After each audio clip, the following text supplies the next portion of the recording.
gaining reviews. 24th of August, 2017, 12:13 p.m. Uncharted, The Lost Legacy review. Fresh and fascinating leads give new life to a familiar thrill ride. Anyone concerned about the absence of Nathan Drake in this latest entry into the Uncharted series needn't have worried.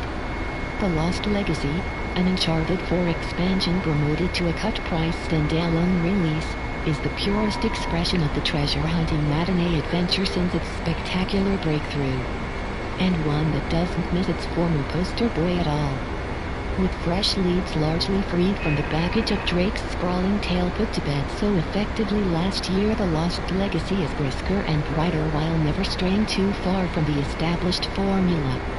For better and worse, this is unadulterated Uncharted. Which means a lot of firefights, climbing and high-octane set pieces for new protagonist Chloe Fraser. This isn't Chloe's first rodeo, of course, with revolving roles in Uncharted 2 and 3 as Drake's business partner, adversary and love interest. Chloe always was one of the series' best characters, with a fierce intelligence and wit that suggests that she was often several steps ahead, so a chance to flesh out her story is most welcome. The Lost Legacy has some of the Uncharted series' most beautiful sights, which is going south. Chloe is joined on her quest to find the Tusk of Ganesh in the Western Ghats of India by Nadine Ross, Uncharted 4 antagonist and the former leader of mercenary band Shoreline. It is a tantalizing duo, Chloe's wit clashing with Nadine's distrusting stoicism. Yet for the first few hours of The Lost Legacy, it isn't a combination that entirely convinces.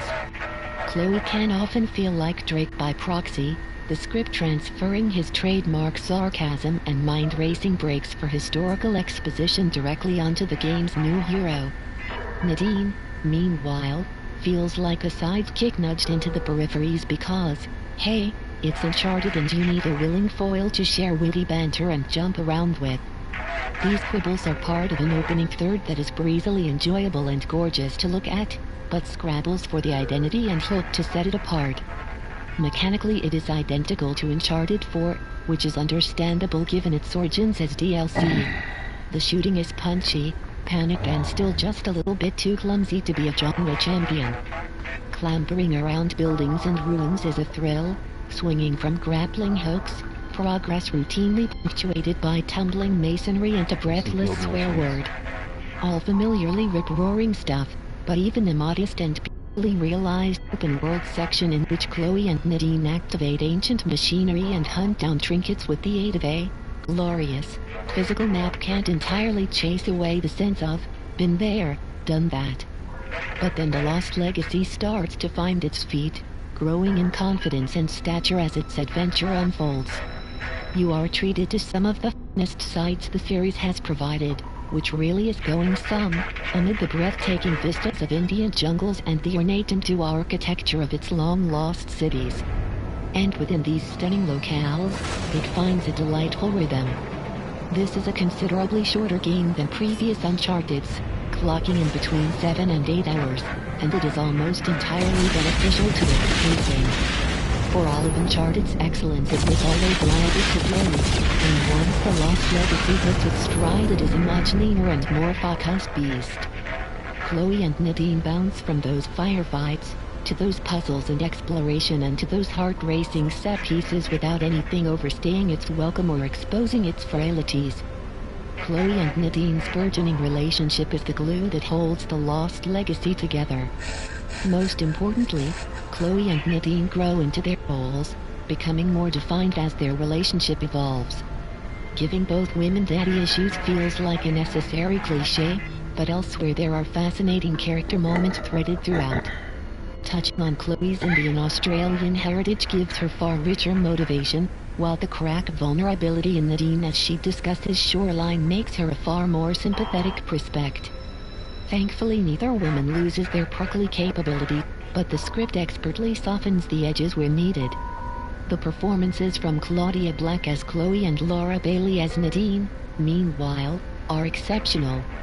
chemistry crackles between the two as a nascent friendship takes a believable roller coaster through their stressful situation. That relationship becomes the glue that holds the Lost Legacy together, and the game grows in kind, forging its own identity along the way. It's still Uncharted, rigidly so, but by the end Chloe and Nadine have subtly shifted its character. The wisecracks and historical noise are still there, of course, but now they belong to a new voice, rather than just being spoken by it. This is summed up by a spectacular set-piece denouement that can be best described as an Uncharted greatest hits package. You will recognize the beats, but Chloe and Nadine make their own fresh and thrilling impact on the familiar. You could not imagine a more fitting finale. Paid content. Kate Middleton's birthday outfit just went viral online. Gloriosa. Remember, the human Barbie? Well, you should see her. Ice Pop. Bewitched producers hid these facts from fans for years. It's the vibe. Book vs show, how Game of Thrones characters are. Frank 151. M***S***H gave the crew more than expected. Worldation. Cancelled TV shows.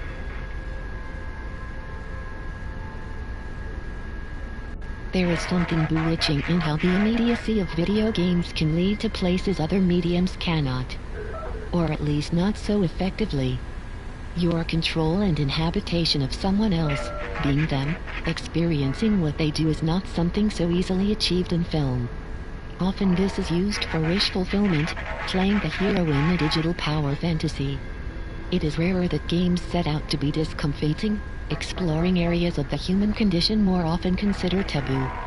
Which is a premise that makes Ninja Theory's Hellblade so instantly fascinating, at least in concept if not execution. A Norse adventure that explores the effects of intense mental illness, Hellblade sits uneasily with its drift to the supernatural, but is vicarious nonetheless. It is harrowing, terrifying and heart-wrenching, but just as often dull and misjudged. A strange, disturbing game that I am glad I played but have little desire to do so again. In some ways, that is the point. In others, not so much. Hellblade is a strikingly attractive game. You are Senna, a young picked warrior banished from her village to the surrounding forests due to her being touched by the darkness, a crude Celtic interpretation of psychosis. Those suffering from mental illness were supposed to find penance in exile, keeping their darkness from their family and tribesmen until driven away by reflection on time. But when Senna returns, she finds her village in ruin, torched and ravaged by Viking Northmen, her partner, Delion, tortured and defiled. The task she sets herself is to save Delion's soul, taking a figurative journey through Hell's Gate to find some kind of redemption. Senna's psychosis is front and center of Hellblade. Voices constantly chatter in her head. Encouraging her, you can't do it, Senna. Goading her, she is going to die. Guiding her, find another way.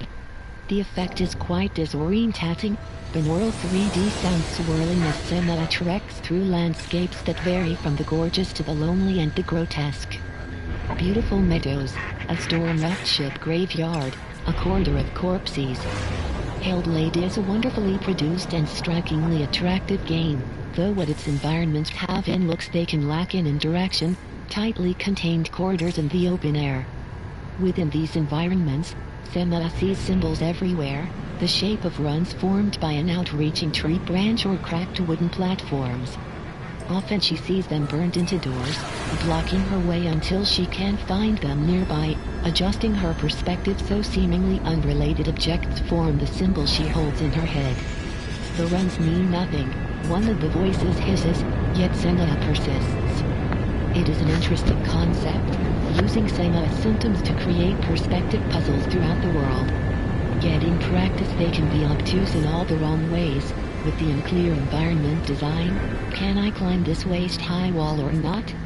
And over long sections instilling a sense of tedium. Hellblade has a habit of drawing on its otherwise good ideas. This imbalance is a pity, because at times the journey can be intoxicating.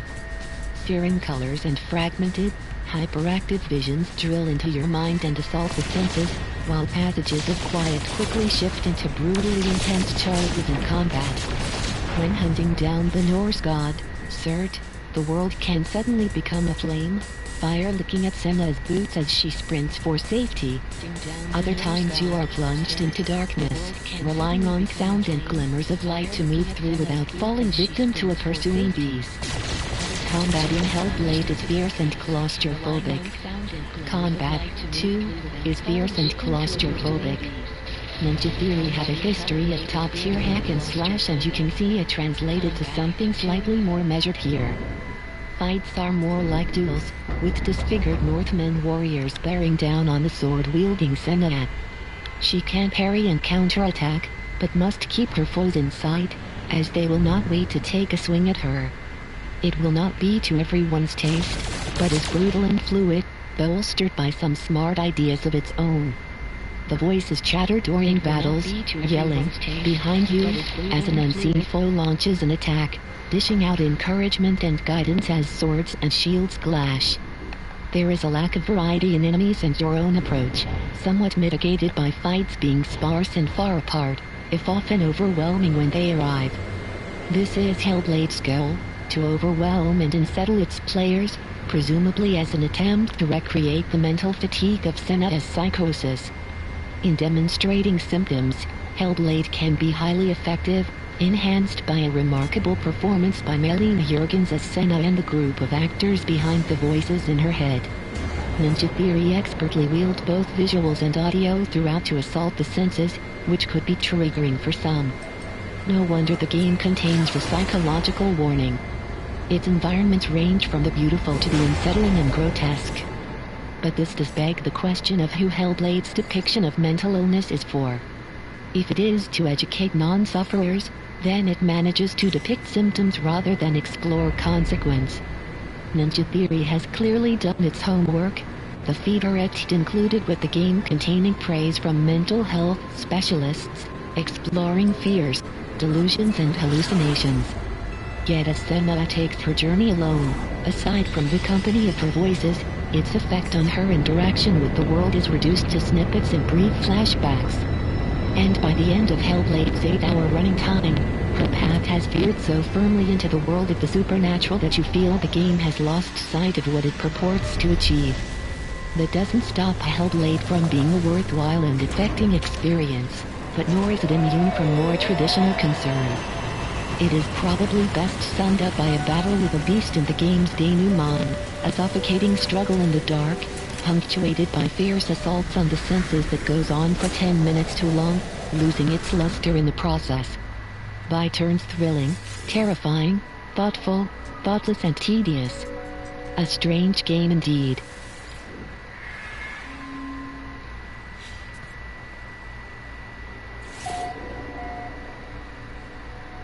Formula One designers don't make cars like they used to. Long gone are the days of the air-splitting scream of Michael Schumacher's now 15-year-old F2002 Ferrari - the car that won 15 out of 19 Grand Prix. Or the absurdly wide-set rear wheels and white/orange livery of McLaren season MP4/6, which the late, great Ayrton Senna drove to his third and final World Championship victory. Even more recently, Red Bull's 2010 season monster. The RB6 car Sebastian Vettel nicknamed Luscious Liz. In an eerie callback to Sky's early noughties heyday, Vettel claimed pole position in 15 out of that 19 races that year, going on to claim the first of his successive 4 season wins. F1 2017 lets you step back into the driving seat of these beautiful beasts. To experience how skiddy they are at the wheel. To feel the back end willfully running away from you on the exit of a turn, struggling under the intense torque. To sit inches from the howling beast of a V12 engine. It's not something that exists in the lineup of 2017 cars - they may be more magical now, technically at least, but they're less insane to drive, more stable to whiz around on track and, good God, less deafening. Despite that, developer Codemaster's latest racer still makes modern-day racing exciting, too. It is by far the best outing since the studio started working on the Formula One license back in 2010. Since then, being an F1 fan has been a case of playing yearly incremental updates and witnessing some unfortunate disappointments, but with last year's F1 2016 the studio turned a corner. F1 2017 is a worthy follow-up that refines and remodels some minor parts of the experience, not to mention adds those beautiful classic cars. The result is a game that not only properly looks the part, but which sells almost every angle of the sport. Barring those still boring and still awkward off-track paddock sections, of course. While better, those will never compare to racing. F1 2017 features a host of classic cars. As ever with Codemasters F1, the best of it comes out once you submerge yourself in the more indulgent of its simulations. Play only at 25% race distance or above to allow tire degradation and weather dynamics to properly play out. For example, switch off as many assists as you can to feel the perilous loss of grip on a worn set of rubber boots, and to increase the need for tire management as you precisely work the brakes into tight turns. Remove the on-screen prompts, dials and indicators so it's just you, the car, and the track. This not only looks better, but pushes you to more regularly interact with your race assistant over the now more comprehensive list of commands. Turn the difficulty up as high as you dare, too. This year, Codemasters does a far better job of balancing challenge levels by introducing a sliding scale rather than preset difficulty levels. This means you can notch up the toughness, 1 point at a time, until you feel comfortable with the AI difficulty being just right for you. Across the course of an entire championship season, it's great to feel more comfortable in increasing the slider as you progress, only to see how much better you fare now you've become more AF8 with F1 2017's complex, nuanced handling model. The changes to handling itself are subtle. Only a seasoned fan could pinpoint and vocalize what differences there are from last year's game.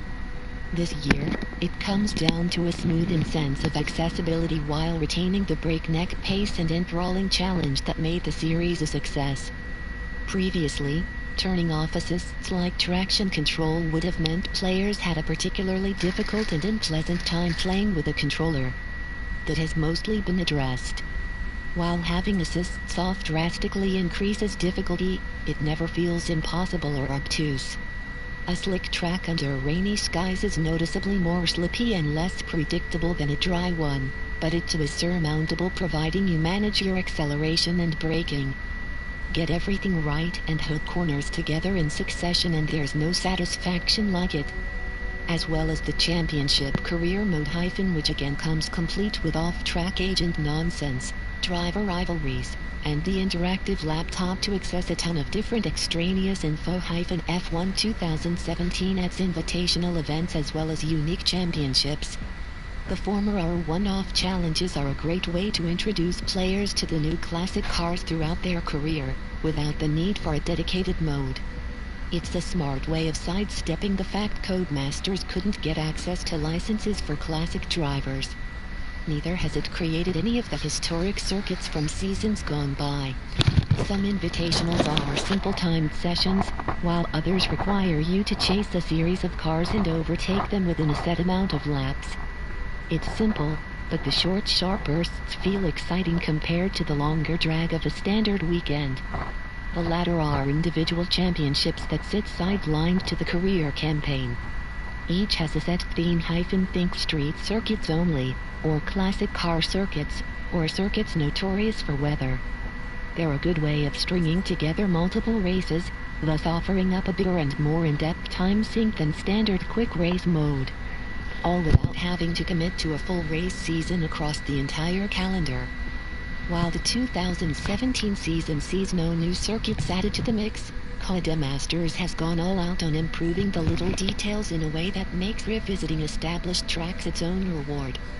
Monte Carlo now looks like the place you would harbor your super yacht. The skyscrapers of Singapore's Marina Bay night race glitter above the flutelit circuit. A setting sun cascades across the photorealistic asphalt in Bahrain's early evening desert race. wet weather effects look even more impressive. 2. So that hellish gauntlet around Belgium's infamous Spa-Francorchamps feels closer to the spectacle on TV. Even the white, green and red chicanes of Italy's iconic Monza circuit pop with a newfound clarity, ditching the muted, washed-out tones that seem to have plagued previous F1 efforts. This is the most expensive sport in the world, and it finally looks like it. With F1 2017, Codemasters has reached that stable plateau you see from established sports franchise like FIFA or NBA. This is by no means a major overhaul if you've bounced off of these types of racers before. F1 2017 won't try to reconvince you of any merits. But nor should it need to. Its mix of refined mechanics, updated graphics and all new cars results in a game that's up there with the studio's old-time grades. It's proof that, very occasionally, they still make them like they used to.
As you step aboard the lunar station Tacoma, magnetic boots thunking to the metallic floor, you would be forgiven for a sense of déjà vu. From a space odyssey to Moon, Alien to Prey, its setup has fueled many a sip of yarn. You are Amy Farrier, touching down on an abandoned station overseen by an advanced sentient AI, Odin. Your job, as a subcontractor of the station's owners, is to recover Odin's expensive core and, not ask too many questions. But while the shimmering bulkheads and surface stylings are familiar, Tacoma is a more gentle and mysterious journey than what you might be used to.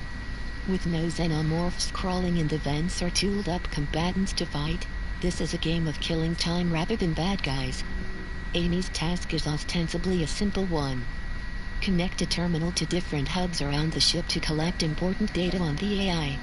The downloads take some time, giving Amy the chance to mooch around the empty halls and piece together just what the hell went on up there. The AR recordings are well written and performed. Players of the Fulbright Company's lauded 2013 debut Gone Home will recognize the rhythm. Transferred from a rain-swept family mansion in the 90s to Swish Futurama circa 2088, Amy rifles through the remaining detritus, reading emails and chat logs between both the six-strong crew and their loved ones back on Earth. This sketches a picture of the solitude of off-world working with rich detail, piecing together hopes and fears, dreams and anguish. More immediate are the fragments of augmented reality recordings that Amy can access. Most of Tacoma's black box record was wiped following a catastrophic collision, but a few remnants remain to fill in significant holes in the story. Through AI implants, Amy can see holographic recreations of events on board, with each crew member represented by a brightly colored wireframe avatar. Botanist Andrew is green, Sarah the medic outlined in blue and so on.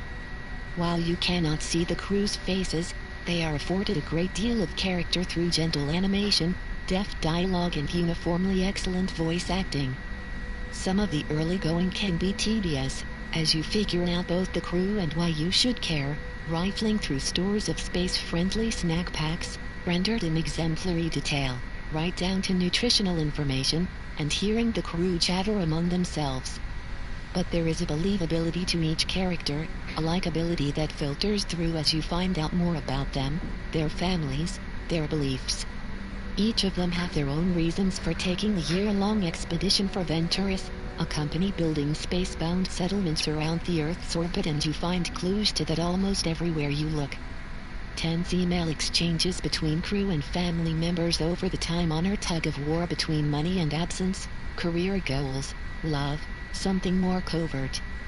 While any sci-fi worth its salt will give its protagonists a backstory, it is rare that a game, or film, for that matter, will drill so deep into its characters' search for purpose. Even if some of it is rather benign and oddly voyeuristic. Fulbright are very good at this stuff though, matching a gift for the human condition with sharp writing. And the details of Tacoma are exceptional, linking the AR recordings with found messages and the physical environment at hand. The scattered detritus of an abandoned party in the station galley speaks to the moment of impact caught on recording. A message conversation about a prank gift from a son brings a smile as you find said item later, tucked away in private quarters. One of my favorite bits in the whole game was while sifting through the gifted, excitable Australian engineer Nat's office. As I raised her desktop computer, giant touch screens embedded in tables, a wave of rubbish, empty cans and snack pack boxes slid off the fascia and tumbled to the ground. Yeah, that's Nat, I thought, realizing the connection to the character that had established itself without any direct contact. But while the details shine, Tacoma's broader strokes are somewhat duller. The overarching narrative unfolds briskly enough through the recordings, and there is a satisfying structure to watching fragmented conversations coalesce as you scrub back and forth, crew members moving between each other with new angles and information. Yet it never really sparks into life, drifting towards an abrupt conclusion without ever digging its hooks in. Plot points fail to add up even in its simple narrative, and as refreshing as it is to play a game without violence, Tacoma seems to pick the wrong story to be quite so wishy-washy. It is interesting to see how each crew member reacts to their unfolding situation, positivity, fear, resignation, but there is little tension or conflict, an unlikely scenario given the predicament. The swirling hub at the heart of Tacoma is an anti-gravity treat, complete with working basketball court. It seems Fulbright are so focused on detail that they lose sight of the bigger picture. In Gone Home, that wasn't such a problem as they were one and the same, but in Tacoma several elements just feel like stuff. One of the crew members is revealed to have a medical condition, leaving Sarah with a choice that is less moral quandary than coin toss, and eventually becomes a forgotten sliver of information without stake or consequence. This fuzziness at the game's heart makes you wonder what magic Fulbright could work with its eye for detail worked into a meteor tale. As it is, Tacoma drifts towards ennui more than you would hope, especially given its familiar setting. But what a setting it can be, rich craft and detailed stories worked into every corner, device and discarded piece of paper. Despite some misgivings, a trip to Tacoma is still one worth taking.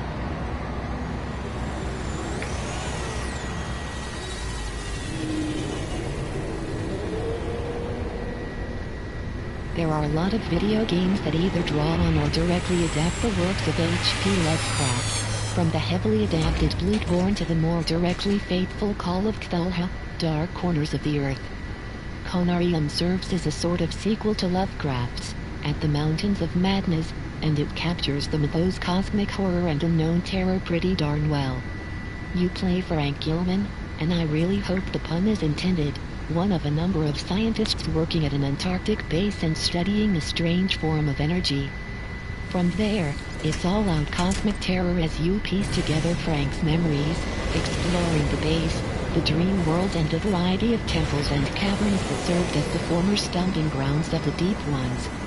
Conarium takes the form of a first-person adventure game, think Amnesia or Soma, with puzzles, exploration and a couple of obligatory chase sequences. What really sets Conarium apart is just how well it illustrates and delves into the mythos. There are a number of trophies to find, exploring the backstory and lore of the unseen beings in whose peripheral you wander. Sinister and detailed statues line the walls of dusty, forgotten temples. Reality and dreams intertwine as Frank drifts in and out of madness. It's very successful. Other than that, are generally good story puzzles and so on. No, but the atmosphere and set design more than makes up for that. It's rare to find the jaunt into the world of the Salvage mythos that stays so true to the feeling. And for that alone, Conarium is a must-play for fans of the tentacled warning of many eldritch buddies. The plot can be a little vague at times, and the opening hour is fairly meandering, but Conarium is an otherwise exciting, creepy jaunt through the realm of unspeakable evil.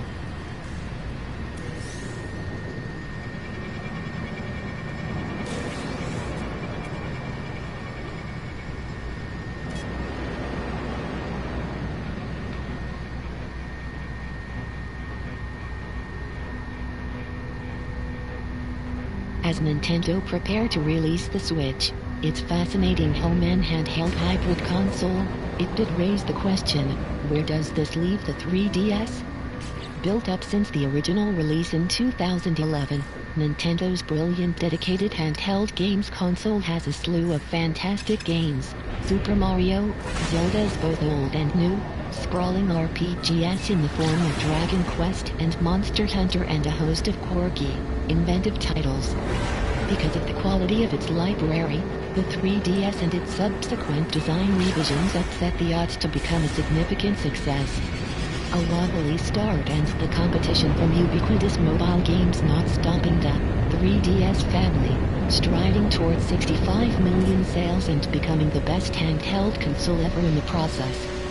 But with the hardware aging and Nintendo launching a fantastic home console that you can take with you, would it now be abandoned? Not so, says Nintendo. In an interview with The Telegraph ahead of the Switch launch, Shinya Takahashi promised that the company would continue to support the console well into 2018 and that he saw the 3DS as the perfect entry point for kids before, just maybe, graduating to a Nintendo Switch. Such a thing is easy to say, of course, but Nintendo has shown every intention of extending the 3DS tenure. Not just in announcing new Pokémon games, releasing a specialized Pikmin game and a new brain training, but in giving the 3DS one final, suppressing hardware revision. So here it is, the terrific but somewhat clunkily and confusingly named new Nintendo 2DS XL. The console also comes in dark gray credit, Nintendo. For clarity, the new 2DS XL is part of the 3DS family and will play both 3DS and original DS software. The 2 refers to the fact that this is the second revision of the hardware that doesn't feature the 3D that the original console sold itself on, but everyone switched off. Got it? Good. It is a lovely thing, its smart clamshell design striking the balance between quality hardware and playful toy design that Nintendo are so good at. There are two versions, a dark gray console with electric blue trim, or a white machine edged with orange. The idea that this is a console designed with kids in mind is clear. It is light and compact enough for smaller hands, but chunky and solid enough to be thrown around, passed between siblings or chucked into bags. While the chassis is smaller, the screens of the new 2DS XL are the same size as the new 3DS XL. To keep up, at 4.88 inches for the top screen and 4.12 inches for the touch screen at the bottom.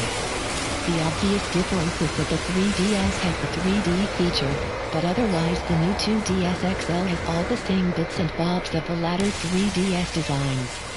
A front-facing camera for AR cards, NFC support for amiibo and the like, a second analog nut to go with the original slider, D-pad and face button. Unless you are wedded to the 3D feature, the new 2DS XL is, without doubt, the best looking, most comfortable and refined iteration of the console.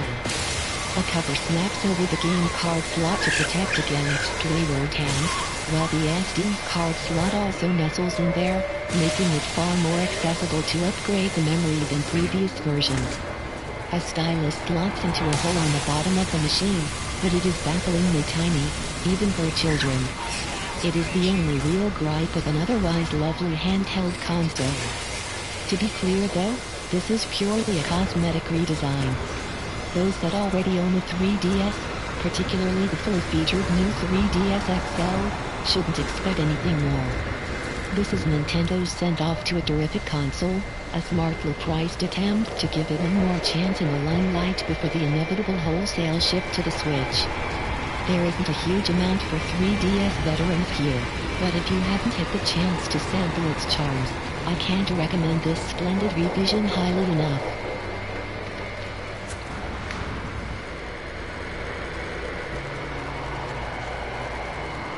Bandai Namco's flagship fighting game Tekken is one of the meatiest fighting games around. With Street Fighter V's Bare Bones release last year, Tekken 7 looks to give players a more cohesive package than other fighters, while also significantly changing up key mechanics.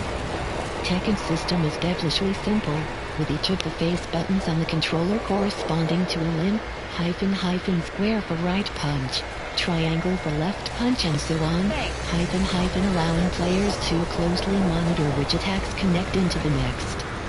This control of each limb makes Tekken a careful mastery of moves to catch your opponents out, to make them tumble if they're not defending low, or catching them defenseless if they make a reckless attack.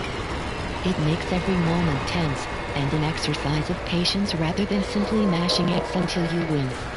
Combining attacks from sending your opponents into the air will help you capitalize on their mistakes, and the way you do this is through a huge variety of fighting styles.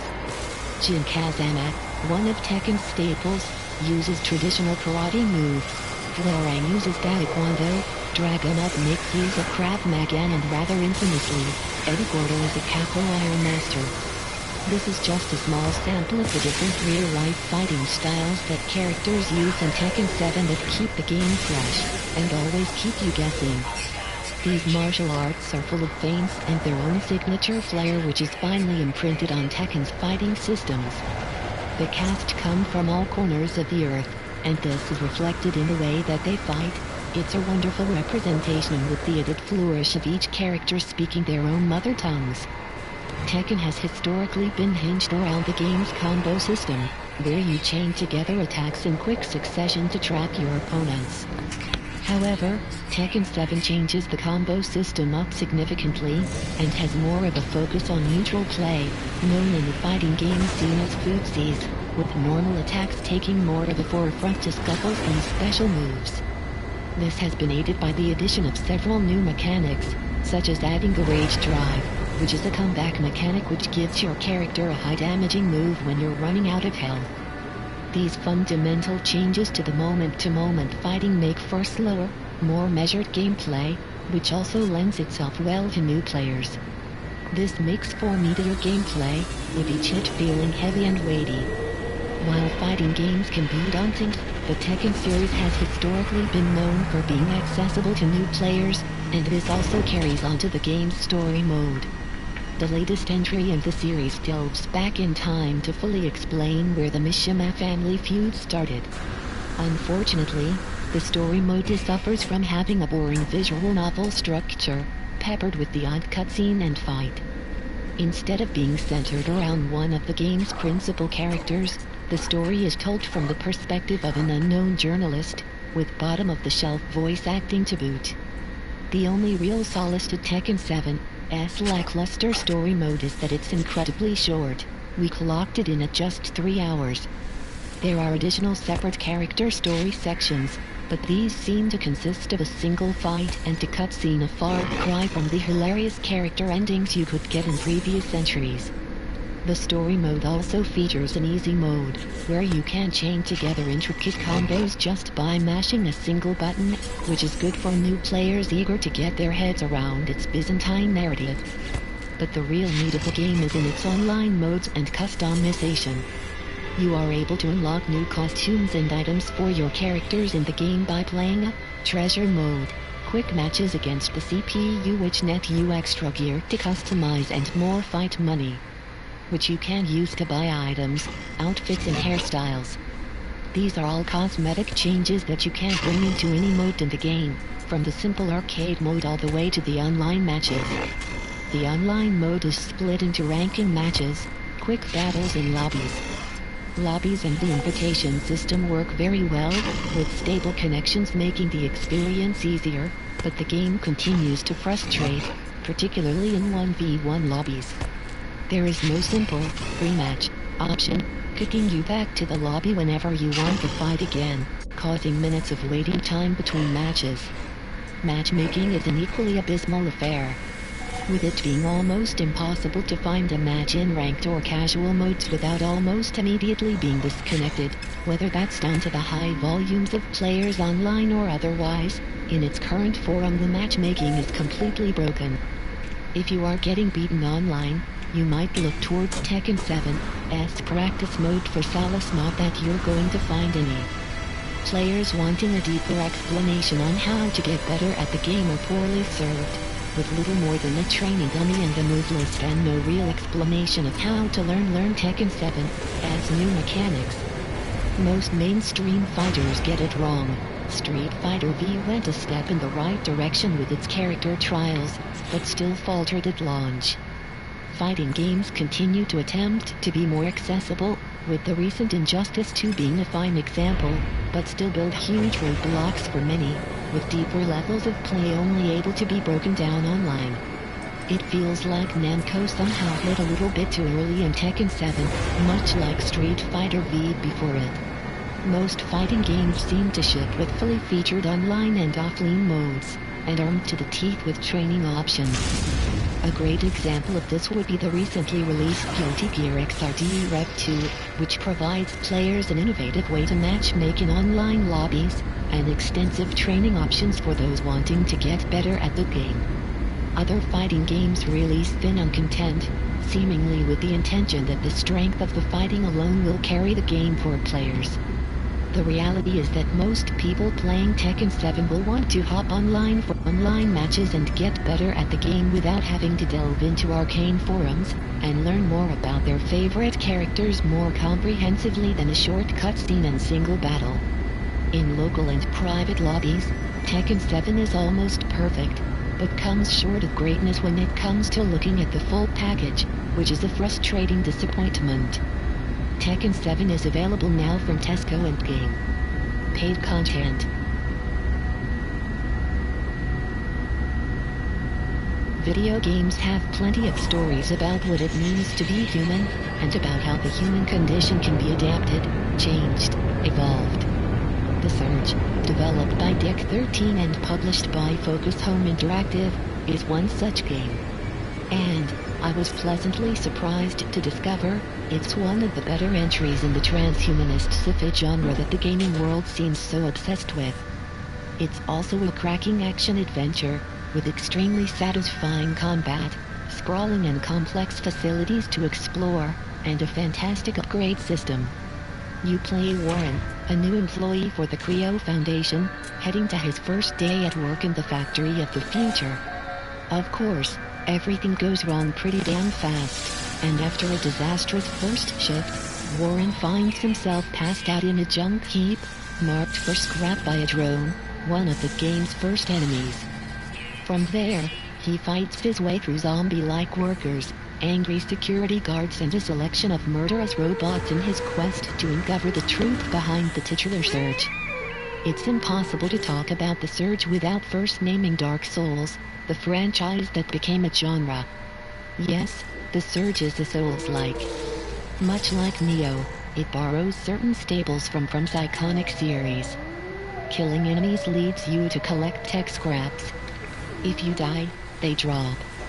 Instead of the usual casual stroll you can take to retrieve your souls, here you're presented with a timer. If you don't retrieve your scraps within 2 minutes or so, they're gone forever. Thankfully, this system is compounded by the ability to extend the timer by killing enemies. At first, the timer system seemed like it could be unreasonable, needlessly punishing in a genre already about killing you over and over. But it works well. Not once did I find myself running out of time unless I chose to abandon scraps. Losing scraps isn't quite as punishing as in other games of its ilk. The majority of scraps are gained from single-use inventory drops, rather than by killing enemies, and even if you lose a bunch you'll often find you have a load more tucked away in your inventory. You can bank scraps too, head to ops, the Surge's bonfire equivalent, and you can drop your scraps off in a machine, keeping them permanently safe. Scraps are used in part to level up your character, aiming for additional implant slots. Implants form the core of the game's ability and leveling system. You can increase your stamina, gain additional health kits, equip special moves or various buffs and bonuses. For the most part, I stuck with a lot of healing syringes, but changing your loadout to suit specific challenges is a fun, welcome change compared to working on a specific, set character build. On top of leveling up Warren, scraps can be spent to either build or upgrade armor and weapons. The system to acquire these parts is genius. If you see an enemy wearing armor that you fancy, then you use the game's body part targeting system to cut it off him. You'll be seeking out enemies wearing various parts of the set you're going for, hacking off their limbs, torsos or heads to collect the part's original blueprint, and then the materials required to construct it. Arms use one material type, legs another, etc., so you're never left having to search for exactly the right armor type once you have a blueprint. In the same manner, weapons can be swiped from enemies by cutting off the arm they use to hold said tool of death. There's a bunch of weapon variety here, ranging from super fast twin-rigged weapons right up to massive hammers and blades. For the most part, I found the quicker weapon type suited my playstyle better. The Surge is not a game that encourages slow, careful block-heavy play, but the heavier weapon types are still excellent. Between the weapons, armor and implants, there's a host of customization on offer, and a bunch of different playing styles available. Being able to switch around your build so easily keeps the game very fresh, too. There are a few missteps along the way. Sometimes, reaching a new area can lead to an incredibly high difficulty spike until you get your head around an approach. This is part and parcel for the genre, but in places, the Surge's levels are so sprawling, with even shortcuts requiring a lot of trudging back and forth, that quick and sudden deaths can become frustrating, rather than a learning experience. That's rare, though, but still not quite as perfectly balanced as some of its peers. There's also one particular boss in the game which is an absolute low point. There's a trick to beating him much easier than it first appears, but discovering it is somewhat obscure, and it's possible to spend absolutely hours banging your head against this particular difficulty spike before making progress. For a game where the other bosses are so well balanced and designed, albeit pretty sparse, it's a shame that the penultimate boss is such a headache. Areas can become a bit repetitive too, with a little too much time spent in one vast central hub where everything looks largely the same. While there are some great environmental variants later in the game, such as the biolabs and R&D, you spend a bit too long in metallic corridors and dark warehouses, and although the combat and enemy encounters always keep things exciting, a bit more variety would have been nice to see. Even with its issues, the game shines. The small design problems all strike me as things that'll be workshopped out for a sequel, the level design and boss structure being refined and improved. There's definitely potential for the Surge to become a staple of the action-adventure Souls-like genre, and this game is an incredibly strong start. It also possesses a surprisingly deep, interesting narrative that tackles transhumanism, disability and the nature of existence in a somewhat more nuanced way than the usual civ affair. The cast of characters breathe a lot of life into the Surge's otherwise cloying horror them to take on robots and cyborgs, and by the time the end credits rolled, I found I had experienced an exceptionally interesting, exciting and satisfying narrative action game. The Surge is available now from Amazon, 365, games.co.uk, and if DC Comics movie makers want to learn a thing or two about translating Batman and pals to the screen, they could do a lot worse than having a look at Injustice 2. Somehow the latest fighting game from Mortal Kombat developer NetherRealm Studios has better plotting and intrigue than any DC film in the last decade. Faint praise after the garish incoherence of Batman v Superman and Suicide Squad, sure, But Injustice 2's compelling story mode conjures just the right amount of silliness and graphic novel grit from its enormous ensemble cast. It is largely an excuse for superheroes as wide-ranging as Supergirl and Blue Beetle to smack the snot out of each other in one-on-one bouts, of course, but that hasn't stopped it having its share of fun and clever subversions on the usual formula. The yarn continues the alternate reality of the original Injustice, with Batman imprisoning a despotic and vengeful Superman in order to stop him and his meta-human regime from murdering anyone who so much as picks up a parking ticket. There isn't the reality hopping of the first game, but instead this version of Earth comes under attack from Brainiac, an all-powerful being that goes from world to world vacuuming up its cities in his skull-shaped spaceship. This greater threat leads to an uneasy redux of the Justice League, as Batman, Superman and their scattered and conflicted allies team up against Brainiac and a splinter group of villains led by Gorilla Grodd. It is all very silly, as you might imagine, but pulled off with a real sense of style. The plot breezes along as everyone smacks each other around a bit, with splendid visuals and a voice cast clearly having a lot of fun. It brings a surprising amount out of the well-worn Batman v Superman conflict too, with the latter making a far more interesting villain than his usual Boy Scout hero ICs. Comic fans will have a blast, particularly when less famous faces such as Firestorm and Captain Fate get their moment in the limelight. Most importantly, it serves as a terrific introduction to Injustice's fighting mechanics by exposing you to a plethora of characters throughout its 5-hour running time. All the looks and fancy story would be worth nothing if the game underpinning it wasn't any good. And Injustice 2 is an excellent fighting game. It is by far the most technically adept game NetherRealm has developed and the most accessible, content-complete brawler on console. It is a further enhancement of the Mortal Kombat X engine, all exuberant attacks, brutal super moves and stages that crackle with detail and opportunity for environmental attacks. You really haven't lived until you've drop-kicked Superman into a giant carving of his own face. It isn't as technically proficient or complex as Street Fighter, which remains the king of competitive fighting, but Injustice 2's goals are altogether different.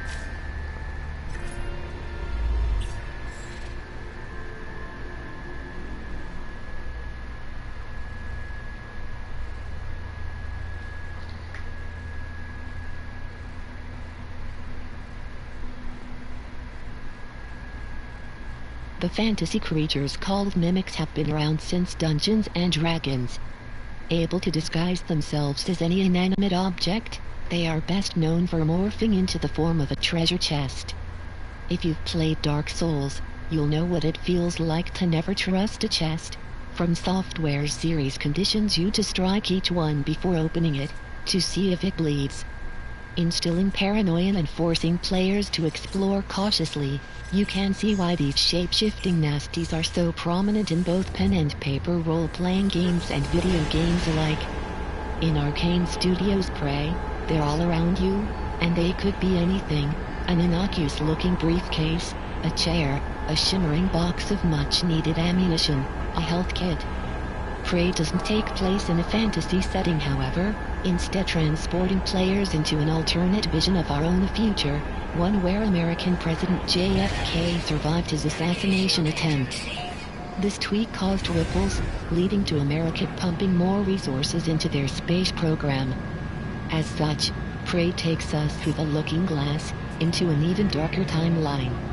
Here, among the stars, humanity first made contact with the Titan, an inky alien race with otherworldly abilities we've since learned to harness via cutting-edge tech called neuromods.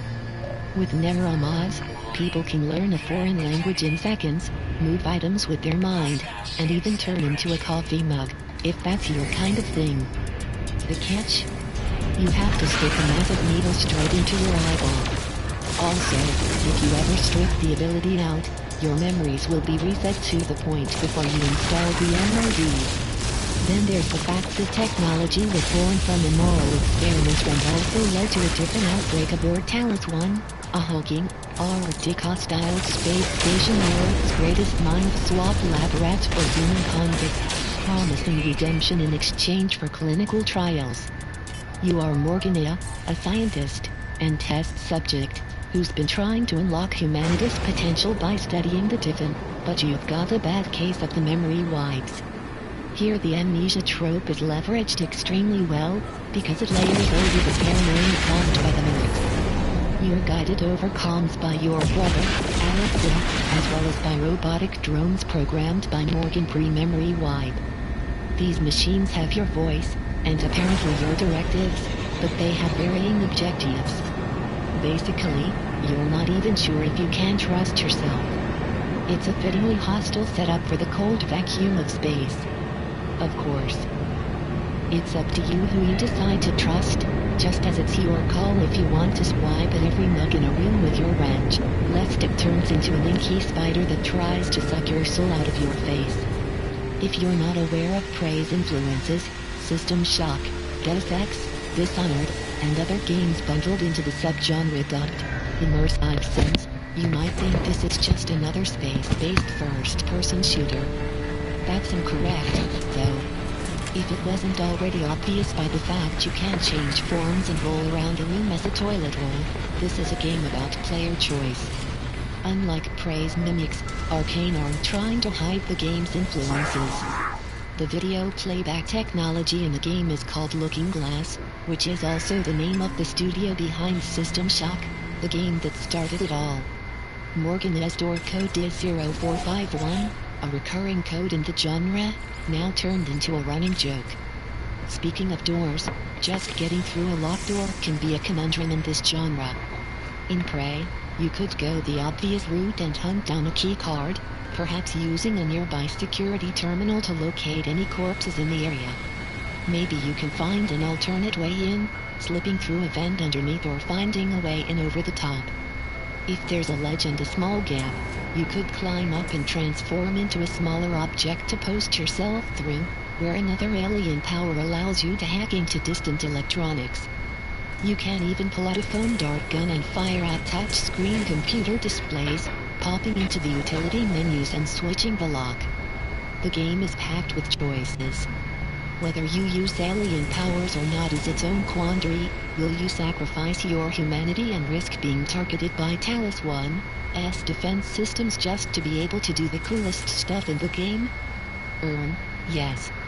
What kind of question even is that? Seriously. Whatever you choose, the upgrade tree caters to a bunch of different play styles, so you're unlikely to have the exact same experience as one of your friends. Your decisions are what makes Prey feel special, particularly when you come up with a solution that feels unique to you. At one point I'm trapped by a burst electrical outlet. Every time I try to pass it, it fries me. Usually I would just fire my glue gun at it and clog it up with hardened foam before fixing it with my engineering skill. But a twisted wall panel means I can't get the angle on it. I only have a slither of health and I'm out of healing items, so can't take the shock either. I could go back and find some, but I'm determined to press on. If only I had an EMP charge. Luckily, there's a broken turret nearby. Turrets are made out of metal. I throw the turret next to the outlet and a bolt of electricity arcs out, striking it as I quickly slip by. Talos One is an incredible sandbox, ever shifting as the story progresses. You map the place with your mind throughout, finding new routes through the sprawling space obelisk. Still, no matter how familiar you get with the place, you never feel safe, not even when you're floating through zero gravity in the endless black. It's not only mimics you have to contend with, you see. There are humanoid Tiffins called phantoms, which themselves come in different forms. There are invisible, telekinetic Tiffins called poltergeists that behave exactly like their namesake. Other Tiffins can take over the station's defenses and turn them on you, while others can control the minds of human survivors, forcing them to rush you until their heads explode. At one point I arrive at the main lift in the Talos One lobby and am surprised to see it heading up. Another character calls me on comms and tells me an NPC just arrived on their level. If you're not paying attention, you can miss things. People can die. turrets and aliens will fight each other with or without your involvement. It feels like an ecology, and it ticks along whether you get involved or not. On top of all these interacting systems, there's also a rich history to the place, with Arcane proving once again to be masters of environmental storytelling. Rifling through emails, notes, and audio logs, you'll uncover the personal stories of everyone aboard the station. You'll understand people's motives before you even meet them. It's about as immersive sims come, then. Unfortunately, this incredible attention to detail is slightly undermined by overlong loading screens, at least on PlayStation 4. In the final third of the game, when traveling often between the different sections of the station, it really starts to grate. As does the inconsistent sound mixing. The hair-raising sound design and synthy music in the game is incredible. Just wait until you're being hunted by a giant, wailing creature called the Nightmare, but some sounds are just too loud compared to others. You'll have the sound at a level where you can't hear everything, but the audio for dying and in cutscenes will pop your ears. Same goes for the music that signifies a hostile presence. The game's complexity has its downsides too. I've had characters speaking over each other over comms, I've warped through walls and died in space, I've had hard crashes, and I've had NPCs refuse to react to my presence.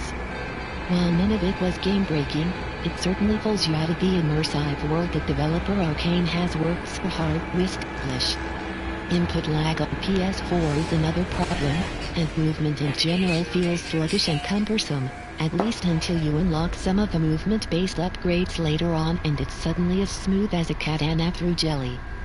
Despite these niggles, I was left feeling satisfied after the post-credits scene. I'm already planning on diving back in and fixing the mistakes of my first run. Prey makes you feel clever, excites, intrigues and, at least once, can be absolutely terrifying. But, hey, at least you can't turn into a toilet roll now. If you're looking for one of the most interesting AAA video games this year, it's over here disguised as a sci-fi shooter. Prey is now available to buy, including from Tesco, John Lewis and 365games.co.uk. Paid content. Got.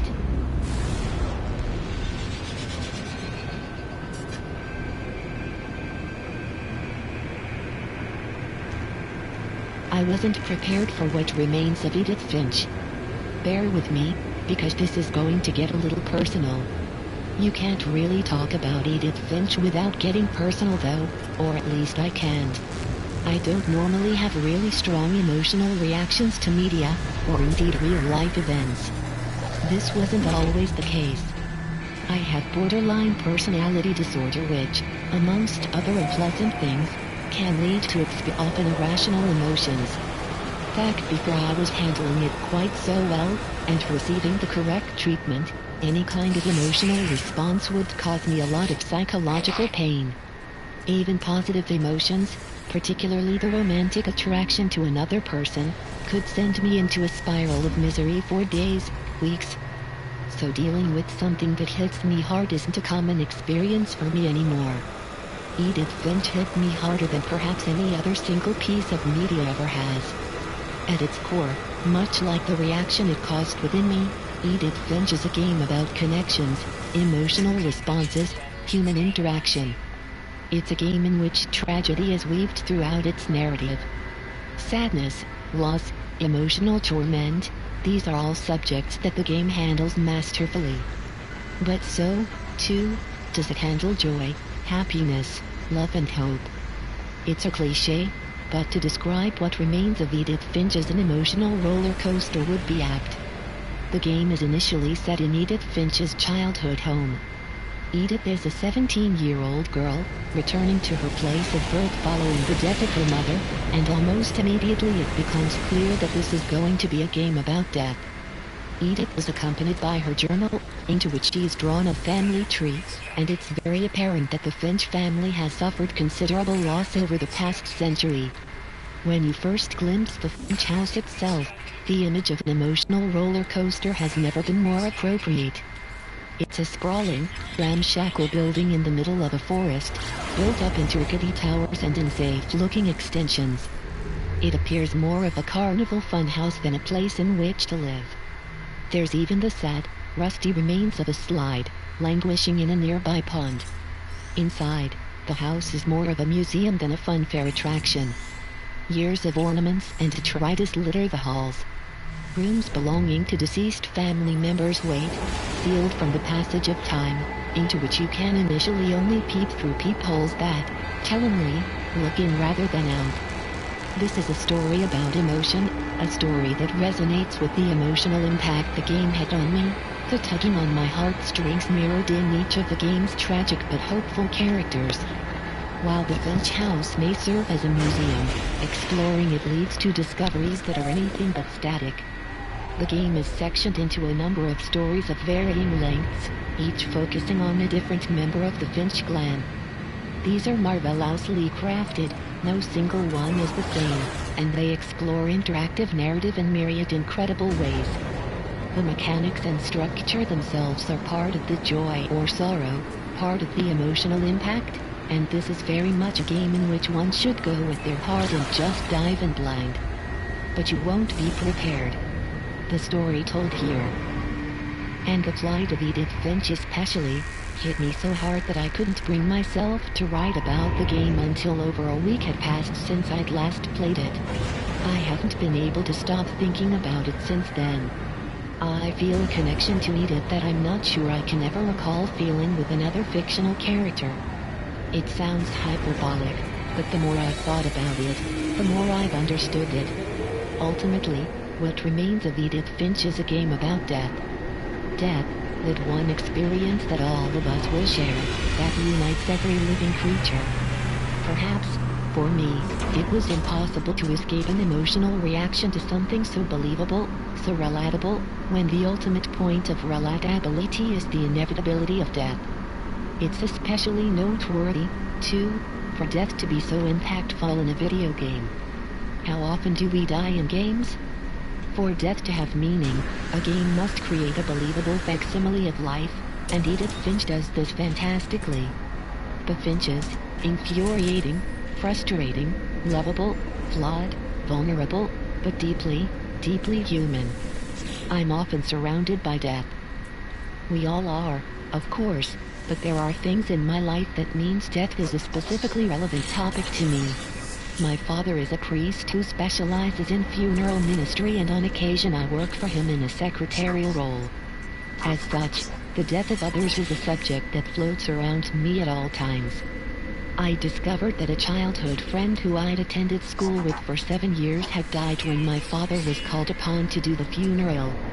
A person I had met in hospital, recovering when I had last seen them, had passed away a year later. I hear about accidents, heart attacks, cancer, suicides, even murders. Friends, acquaintances, and hundreds of strangers, the looming presence of death is forever with me, something I am forced to think about way beyond the normal consideration of mortality that all of us endure.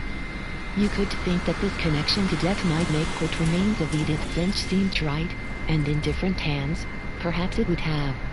But it's a testament to Giant Sparrow's exemplary storytelling, visual, narrative and audio design that it felt like one of the most real pieces of fiction I've ever experienced. It's a jaunt through the generations of a fictional family.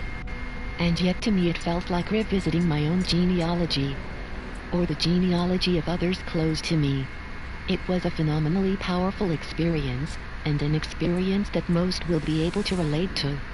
It's broad, widely applicable, but it never feels milquetoast or compromised by this. It tackles physical illness, mental health, accidental tragedy. It looks you in the eye and says, this could be you, this could be your family. In some ways, that makes what remains of Edith Finch a chilling, grueling prospect. Being forced to confront our own mortality and the ultimate futility of life is not something that everyone wants from a video game, and that is absolutely fine.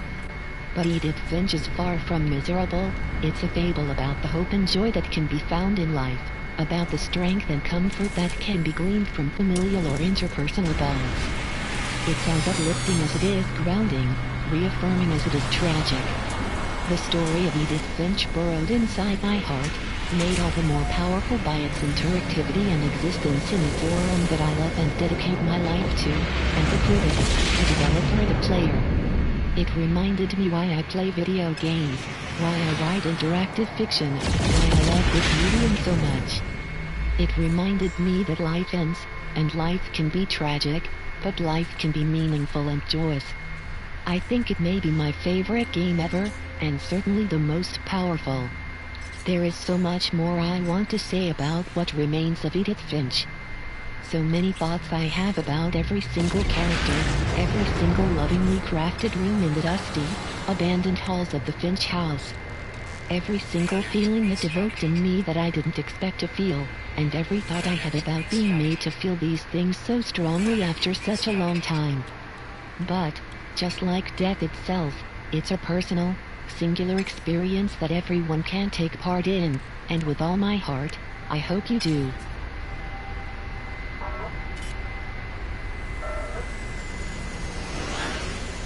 It is gloriously named, isn't it?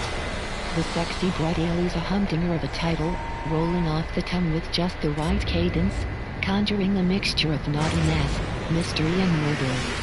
Of smoky rooms and risk-of-fuel tall tales. Of burlesque and violence. How apt it is.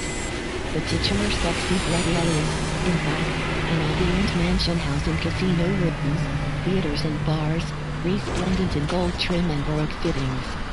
It is the undisputed star of this terrific time-bending adventure, where you must unravel the murderous mysteries taking place across its labyrinthine halls. The flamboyant Marquis of the sexy Bradale has invited a small selection of guests to a grand masquerade ball, only for the terse, gas-masked butlers prowling the house to bump them all off in increasingly sadistic ways.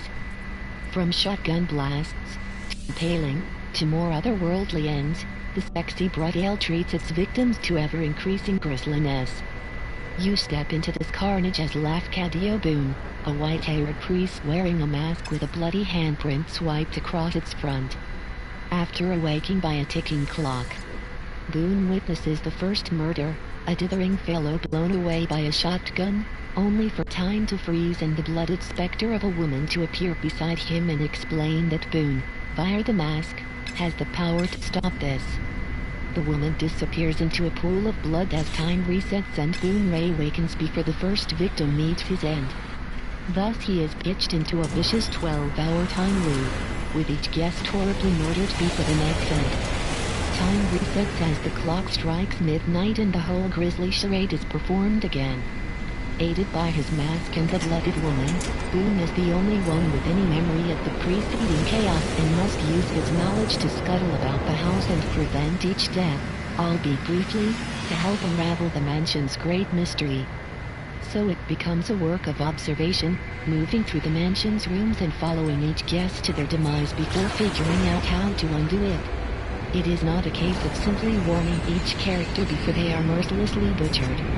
If you blunder into a room that they are milling around in, their mask they will detach and fly towards Boone, sapping his energy until he passes out. The process is slow enough that you can usually scuttle away before any harm is done, with the guest, or butlers, having no memory of the incident. It is a mechanic that is never frustrating, but ensures that you stay skulking on the peripheries to influence the guest's fate, spying on them through keyholes and listening in on conversations. It would be a crime to spoil each conundrum, but the first murder is a simple example of what is to follow. After tracking the gun-toting killer back to where the shotgun rests, you swap the live ammo for a blank cartridge before he picks it up on the next loop.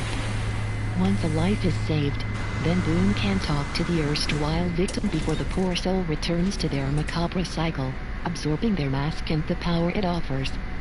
One lets you listen in on whispered conversations, another gives you the power to pick locks. There is a definite sense of progression, then, as Boone moves on to the next victim and is given access to different parts of the sexy Bradale. But the game isn't entirely open, often containing each victim's puzzle into a certain area of the house and blocking off doors as you focus on saving their life. It is a smart move on developer Cavalier's part, breaking the game into compelling and manageable chunks and avoiding the very real danger of you wandering around with little sense of where to head next.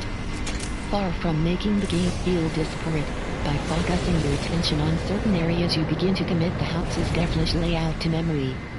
After a few loops in a certain area, the architecture and signposts become familiar, learning routes between rooms and discovering secret passages as you sneak around behind the conniving staff. This is all aided by a splendid map, which scribbles discoveries down as you find them to keep you orientated.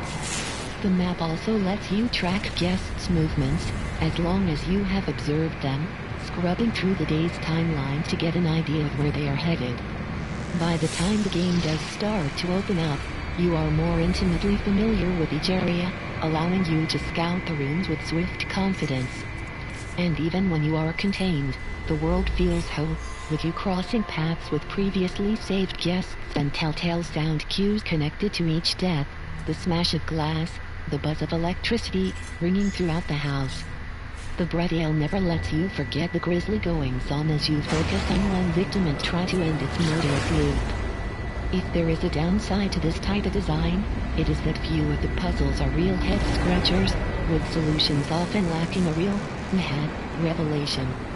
Its events interlock beautifully and piecing them together certainly has its satisfaction, but rarely is the bread ale too tricky, tending to leave its sternest challenges to the optional collectibles scattered around the house. Eventually this comes not to matter, with the game brilliantly leveraging its mechanics to tell its tale. The script is sharp and darkly funny, with a delicious British twang to the dialogue. Each of the guests is drawn in broad, compelling strokes too. The Alnada Diva, the Trouble Team, the architect that has an inkling something is amiss, each is worthy of saving. And managing to foster a connection to these guests in little more than short, eavesdropped conversations is no small feat. As the game reaches its denouement, the time loop becomes an integral part of how the bread ale's story is presented, turning the latter stages into a smart narrative puzzle. Its finale is a little heavy-handed, perhaps, but the journey earns a little self-indulgence. From its sumptuous decor and macabre mysteries to its tragic, toy-like characters, the sexy bread ale is a smart, sharp and assured game that is well worth your time, even if you have to adhere to its usual rules.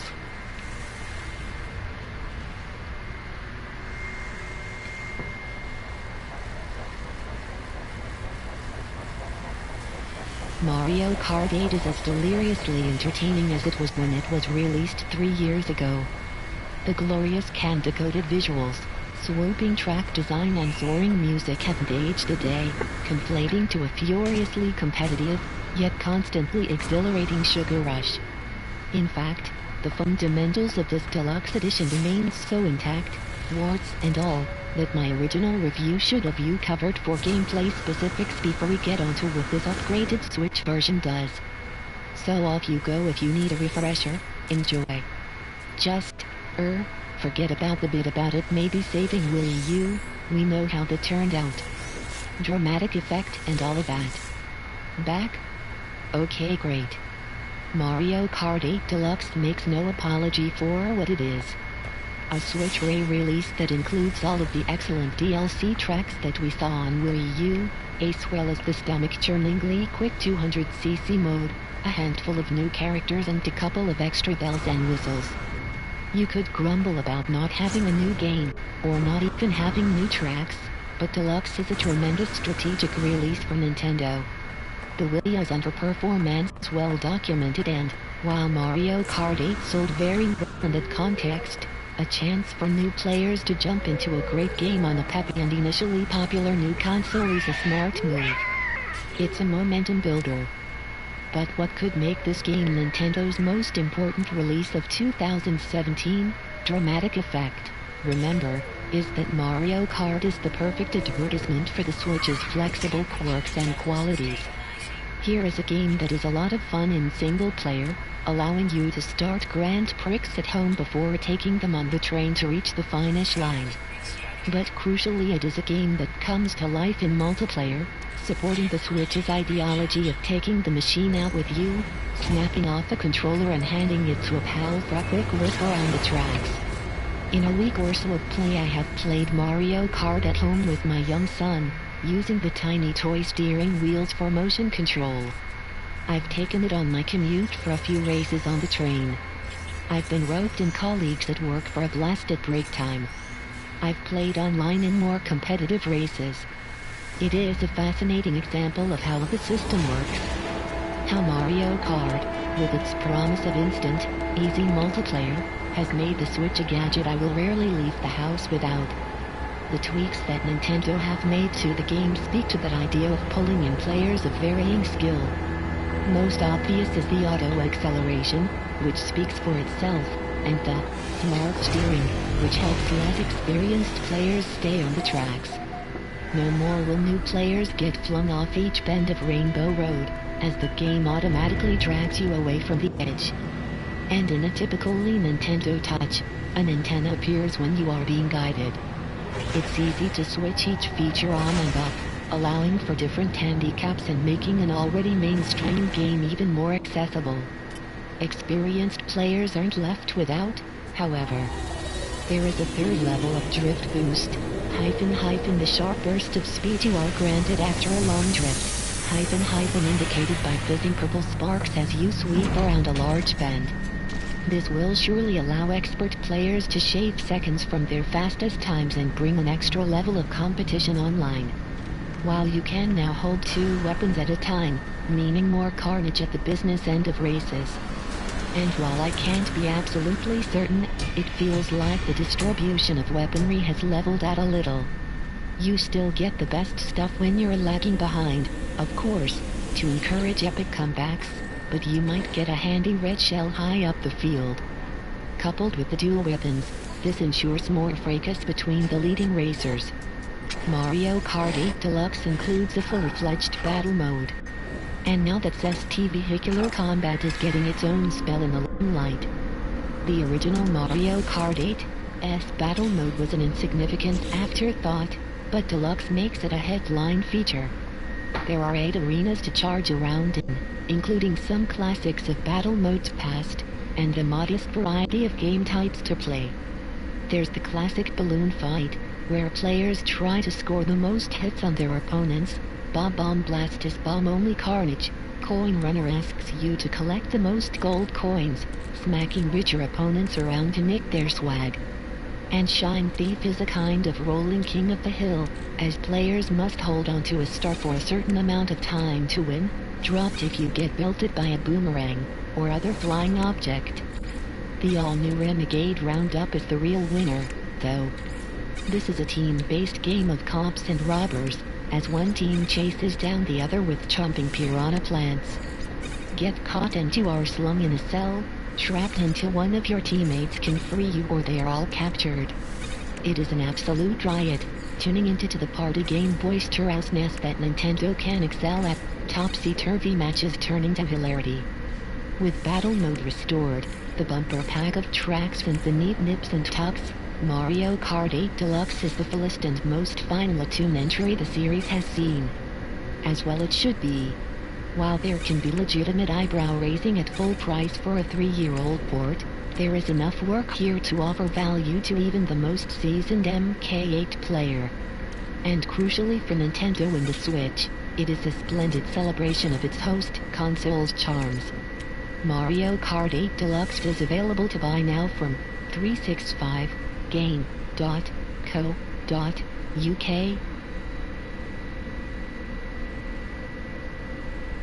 If you're a fan of gory sword and sorcery anime, you may have seen Berserk, either the 90s version or the more recent CGI movies and series.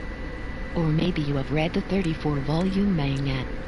But even if you haven't, surely the prospect of a game where you play a man called Guts with a 7-foot sword, hacking his way through thousands of hapless soldiers who think they have some kind of a chance is an exciting one. And let me tell you, these peons have no chance against Guts. Guts is the best boy. Guts was born from the corpse of his mother. He murdered his mentor at age 11 because his mentor was a bit of a jerk who tried to stab him in his sleep. He's only happy when he's swinging his sword. And in Berserk and the Band of the Hawk, you will swing your sword a lot, and be happy doing it. As far as Musou games go, Berserk's a fairly basic one, a number of levels where you, as Guts or one of his comrades, fight through the typical hapless armies, capturing bases, killing generals, going into a killing frenzy, pulling off death blow moves.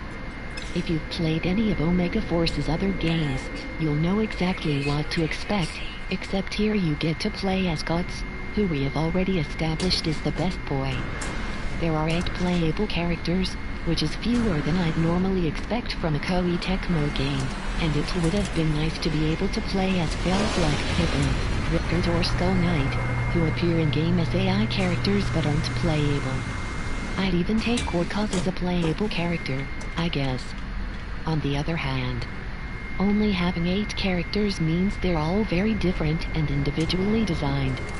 Guts obviously is a heavy swordsman, Griffith focuses on speed, Jugga combines swordplay with ninjutsu, Kask has an all-rounder, and then you have more unusual characters like Skirk, who's ridiculously fun to play as, using devastating spells and some incredibly good sub-weapons. And you can also play as Nosferatu Zod. And yes, you can transform into his apostle form, a giant hairy winged demon. Outside of the story, there's the usual free-play mode, the Endless Eclipse mode, where you progress through layers of hell for loot, experience and collectibles. It's a slightly visually repetitive mode, but provides some of the best carnage in the game, so it's a nice inclusion. If it's not clear, the amount you'll love Berserk and the Band of the Hawk mostly depends on how much you care about Berserk, and how much you agree that Guts is the best boy. If you have no interest in the anime or manga and simply want a Musou game, there are better, more fleshed-out options out there, but for Berserk fans it's rich with cutscenes lifted from the latest anime, faithful to the story, and gives you a chance to hack folk apart as Guts. In other words, it's a lot of silly, fan-pleasing fun with plenty of scope to improve in a potential sequel.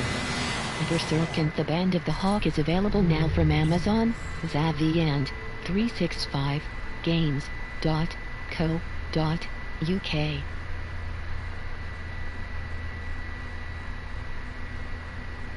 As you might imagine, humanity branching out into a new galaxy comes with a few teething problems.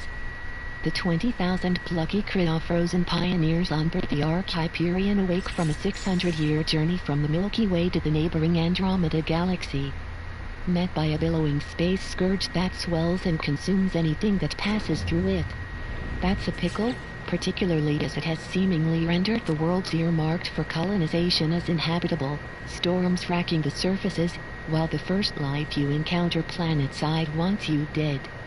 If that wasn't enough, the Nexus, your giant orbital home base, is over a year behind schedule and the arcs of the Milky Way's other council species have gone missing.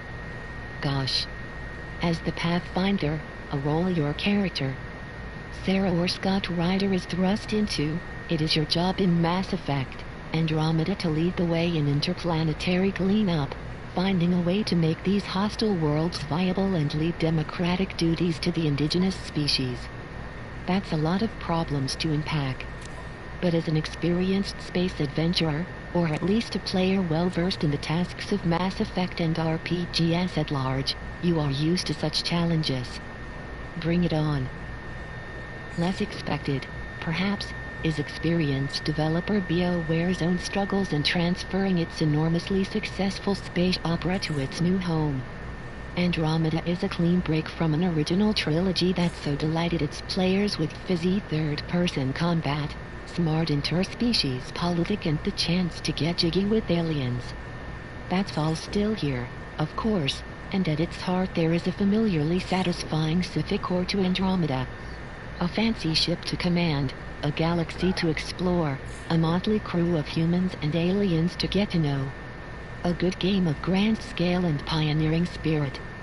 Yet this can be buried under a litany of technical hiccups, narrative clumsiness and occasionally bewildering decisions. This could be put down to the fact that, for better and worse, Andromeda is a far more open game than its predecessors. Its general rhythm has you touching down on an open-world planet, be it the sandy dunes of Eos, the crime-ridden Kandara spaceport or the icy archipelago of Vold, and setting off in your swanky space buggy the Nomad to explore. Scattered throughout these worlds are tasks that set you on the path to colonization, helping out other settlers, getting involved in an age-old conflict and, most regularly, activating remnant, ancient alien, technology to clean up each planet's hostile atmosphere. In contrast to the original trilogy's urgency and denser locations, this is a game to be drawn out at leisure, rinsing each planet of its quests to improve its viability and help expand the Nexus. This rather more nebulous instruction of, get out there and colonize, is a noble goal and, at times, can be thoroughly engaging. First steps on a planet can be breathtaking, gorgeous landscapes that stretch out to an initially ferocious horizon. Emerging from the neon-tinged vaults that filter the atmosphere can be equally arresting. Vold bequeaths a sparkling aurora over snow-capped mountains as a reward for cleaning up, for instance, and it's lovely.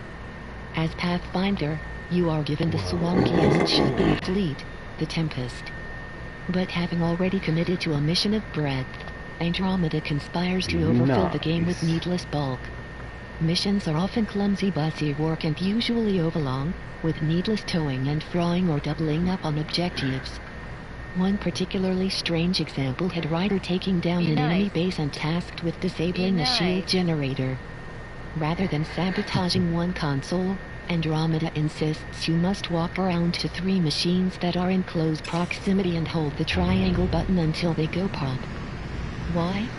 It's the kind of thing that unnecessarily dents the game's pace, and there are examples of it all over the galaxy. From lengthy alien Sudoku puzzles to hack into remnant consoles, to a bizarrely long, if fancy, animation sequence when traveling between planets on the galaxy map. None of these complaints are particularly egregious in isolation, but add up to a niggling catalog of errors. Combat fares much better. It isn't long after first planet fall that you are trading ballistic fire with the murderous Kevin, and there is a definite zest to the skirmishes. The shooting is peppy enough, if served with a capricious auto-cover system, but its boon is in your character's movement. Ryder is far nimbler than the original's Commander Shepard, boasting a jetpack which can boost into the air or whiz into a rocket dodge. Blasting around the battlefield is a riot, particularly if you make full use of your biotic, read, magic, and tech powers. I have a loadout that includes a biotic charge, for example, which allows me to target and rush an enemy from distance. Used in conjunction with the jetpack, I am a freewheeling killing machine, zipping around the battlefield, jet jumping over bad guys before zooming in with a biotic charge and finishing them off with a shotgun. Though if you are the more reserved kind of soldier, there are a huge amount of upgradable skill options in the class screen which are interchangeable as profiles, and easily race-bexed. It is not the most elegant or precise shooter you will ever play, but its extra layers mean it's always good fun and helps mitigate those often tedious objectives. If the combat is Andromeda's most pleasant surprise, it is the alarming drop-off in the game's writing that is of most concern. The dialogue, in particular, is unusually flat and labored for a BioWare game, while Andromeda often fumbles what should be its biggest moments. A frantic opening draws you in, with the team shocked awake by the Scourge and thrown into instant turmoil.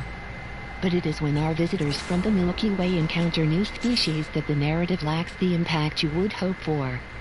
You come across the Ked almost immediately after setting foot on the first planet, but after a very brief attempt at diplomacy, you are already gunning them down and pilfering loot from their corpses. The game is quick and blunt about making the Ked unquestionably evil, robbing Andromeda of some of the original game's smart ambiguity. Friendlier are the Angarans, a more sophisticated race of tentacled humanoids not unlike Star Wars Twi'lek. But even here the first encounter lacks the pomp and circumstance you would hope for, with a flicker of mistrust quickly replaced by random errands dishing out side quests about species history and trade deals gone bad with abandon. Even the immediate ability to communicate in English is hand-waved with the later mention of translators. But how did they? And how did we get the line? Never mind. The peppy and nimble combat is the series' best. It's just a little clumsy, lacking the kind of wonder that comes from encountering new species. Even the established galaxy of the original games handled this better, with the exotic and unusual Hanar, floating psychic jellyfish, or Elcor, lumbering elephant people, bringing a sense of otherworldliness that both the Ket and Angarans lack. So it is down to the more familiar faces of your crew to pick up the slack. And here there is more of that Mass Effect sparkle, bringing together a ragtag bunch of different races, beliefs and drives. For all of its flaws, BioWare's knack of building a diverse melting pot even just aboard your ship is something to savor, creating friction and friendship in a way that works, save for the odd clunk of the dialogue. New Angaran Chungjao is probably the pick, skilled and honorable with just the right amount of distrust. I am fond of PB, a skittish Aetheri who has the rare quality of choosing to keep her own counsel on private matters until your relationship develops. Grumpy old Krogandrak is good to have along in a fight. And after initially finding him an excitable irritant, your regular guy, Liam brings a flicker of grounded humanity to the ship, as he tries to keep morale ticking along with crew movie nights on his beat-up sofas. The notice board in the crew quarters is always worth a read too, as the crew bicker over the washing up. The Nexus throws up its own more serious conflicts too, with Krogan, Salarian and Turian directors butting heads over the thrust of the initiative.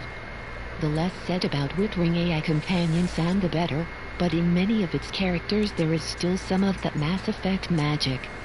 A jetpack brings more verticality to exploration. Less alluring is the myriad of technical flaws that plague Andromeda. Much has been made of the often wonky animation, for instance, all dodgy lip sync and glass stares. And while this can be an unwanted distraction, it is one of the game's more benign hiccups. I've had enemies frozen in midair, I've had bosses spawning in the wrong place, making progress impossible. In one instance I needed to talk to an Anaran ally to advance the mission, but the prompt didn't appear. In an attempt to nudge him along, I bumped him, shot him, I even ran him over with the Nomad. He just stood there unfazed. Just as I was about to turn off the console, he suddenly sprang to life and led it to another area where he deemed me worthy of a conversation. Honestly, it was kind of weird. And that's the thing, so much of what holds Andromeda's act feel like avoidable oddities or strange decisions. Because when it works, when the core is allowed to shine, there are still few games as engaging.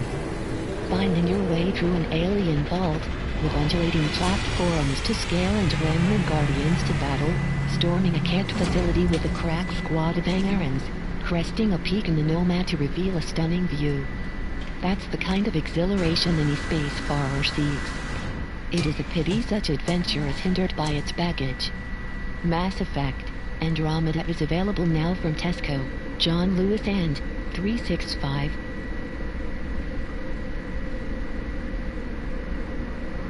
I have fond memories of The Legend of Zelda, Ocarina of Time. When I played it as a dumb child, 3D gaming was new and exciting. It felt like a proper adventure. However, after the N64, my interest in Nintendo consoles waned somewhat. I never owned a GameCube and I didn't bother with the Wii. It was only the other year when I finally got stuck into Wind Waker HD after buying a second-hand Wii U cheap. While the game's bold art style has aged magnificently, I found the rest to be a little too simple to keep me engaged. No doubt it would have been better viewed through a lens of nostalgia. Fast forward a few years and there's a new Nintendo console, the Nintendo Switch, and a fresh Zelda experience. It's the biggest departure for the series yet, and the first one to truly get its hooks into me since I first rode upon that across the polygonal Hyades field. Paid content. Remember, the human Barbie? Well, you should see her now. Ice Pop. The best reason to get Hubble lenses? The first box is free. Hubble contacts. Recommended by Breath of the Wild breathes new life into the action RPG series by transporting the action into an open world for the first time. You begin stood atop a towering plateau and, after completing some introductory quests, you're given a paraglider with which to soar down to the main map below. You're then free to go wherever and do whatever you want. Freedom. The way Breath of the Wild reveals itself makes the playthrough feel like a series of discoveries. Rather than peppering your map with icons, or filling your screen with waypoints, Nintendo draws you to locations in the landscape via landmarks or quirks in the topography. You unlock the map via towers, Ubisoft style. However, instead of marking your map with points of interest once scaled, each simply reveals a detailed overview on your chic Link's multi-purpose magical tablet. From this bird's eye view, you can clearly spot where may be worth investigating: a clearing that might house a village, a towering mountain that could hide secrets, or a road leading seemingly to nowhere. At the top of a tower, you can use your binoculars to scout out the land, too, marking points of interest yourself. The change is subtle, but it means you can explore properly, rather than chasing the icons on the map. Crucially, even with Pro Mode turned on, hiding all the game's UI, mini-map and all, the landscape is still readable. The only carousel that dangles in front of you is your own curiosity. Hell, you can go straight for the final boss if you have a death wish. Even collectibles are presented as such, with grog seats dotted around the world, each obtainable by solving an environmental puzzle. If you spot a strange rock formation, perhaps fixing it will uncover something cool. Systems. Nintendo hasn't just been looking to Ubisoft for inspiration when creating Breath of the Wild, though. This game draws on one of my favorite genres, the immersive sim. With a lineage that traces all the way back to Thief, Deus Ex, and System Shock, the immersive sim is a subgenre that places emphasis on player agency. Players are presented with a varied tool set and they're free to experiment with them, some of which will interlock. Basically, these games give players options, then frees them up to play with these options, sometimes coming up with solutions to problems that even the game's own developers don't anticipate. Breath of the Wild was seemingly built with the same ethos. If Link dips a weapon in fire, it will set alight, strike grass with that weapon and the grass will go up too. Link can also use fire arrows to cause extra damage to enemies, but if there's a brazier nearby you can just draw a regular arrow, dip it in the flames, then lose it while it's burning. Once I unlocked the ability to make columns of ice jut out of any body of water, I stopped swimming. Why swim when I can hop across stepping stones and be free to fight any enemies who approach? Breath of the Wild never says no to the player, and that makes it feel much smarter than your average game. The shrine puzzles are a perfect example. There's a very specific way you're supposed to solve each one, and they've all clearly had a lot of thought put into them. However, they can all be completed simply by reaching the end. If you take advantage of the systems, you can sometimes find a way to bypass them completely. I've managed this by stacking boxes and barrels to make myself a set of stairs. I've seen others use their own weapons as an electric circuit, or use a combination of abilities to fire themselves vast distances. Surprises. Just as with the revelation that you can complete puzzles your own way, or in how you organically discover things hidden in the environment simply by exploring, this is a game that's full of surprises. Nintendo has absolutely packed it with small details that might not be completely obvious when you first script the Joy-Con. Breath of the Wild is the most reactive game I've played. Whether it's a character commenting on your attire, or the fact you just got struck by lightning because you were wearing metal armor in a thunderstorm, it feels like there's a consequence for every decision, no matter how minor. There's custom dialogue for a bunch of things, including time of day, weather, and even how you've positioned yourself before triggering the conversation. One NPC will even try to talk you down from the edge of a bridge if you stand on it, thinking you're attempting to take your own life. These little things all add up to make the world feel alive, quite unlike anything else. This is only a fraction of what's there, too. I just don't want to spoil the rest for you. Physicality. Everything you do in Breath of the Wild feels tactile, from bundling food into your arms and popping it into a pot to cook to rolling a boulder onto a group of unsuspecting enemies. Each action is weighty and physical. It's partly why the combat is the best it's ever been. Hitting enemies off the top of mountains and to their depths never stops feeling satisfying. Hell, even disarming them with a powerful hit feels great. Don't even get me started on parrying a guardian's beam back at them. If you chop down a tree, the log will roll down a hill, and any apples the tree once housed will bounce along with it. If one of those apples rolls into a fire, you'll end up with a big double. It might seem like a small thing, but a strong physics model underpinning a game adds a layer of unpredictability that makes each encounter, each mountainside shield surf, and each felled tree feel different. Breath of the Wild is one of my favorite gaming experiences in a long time because it respects and acknowledges the player. If you've been holding off getting it because you assumed the praise was the usual Nintendo fanfare, don't. There's much more than nostalgia here.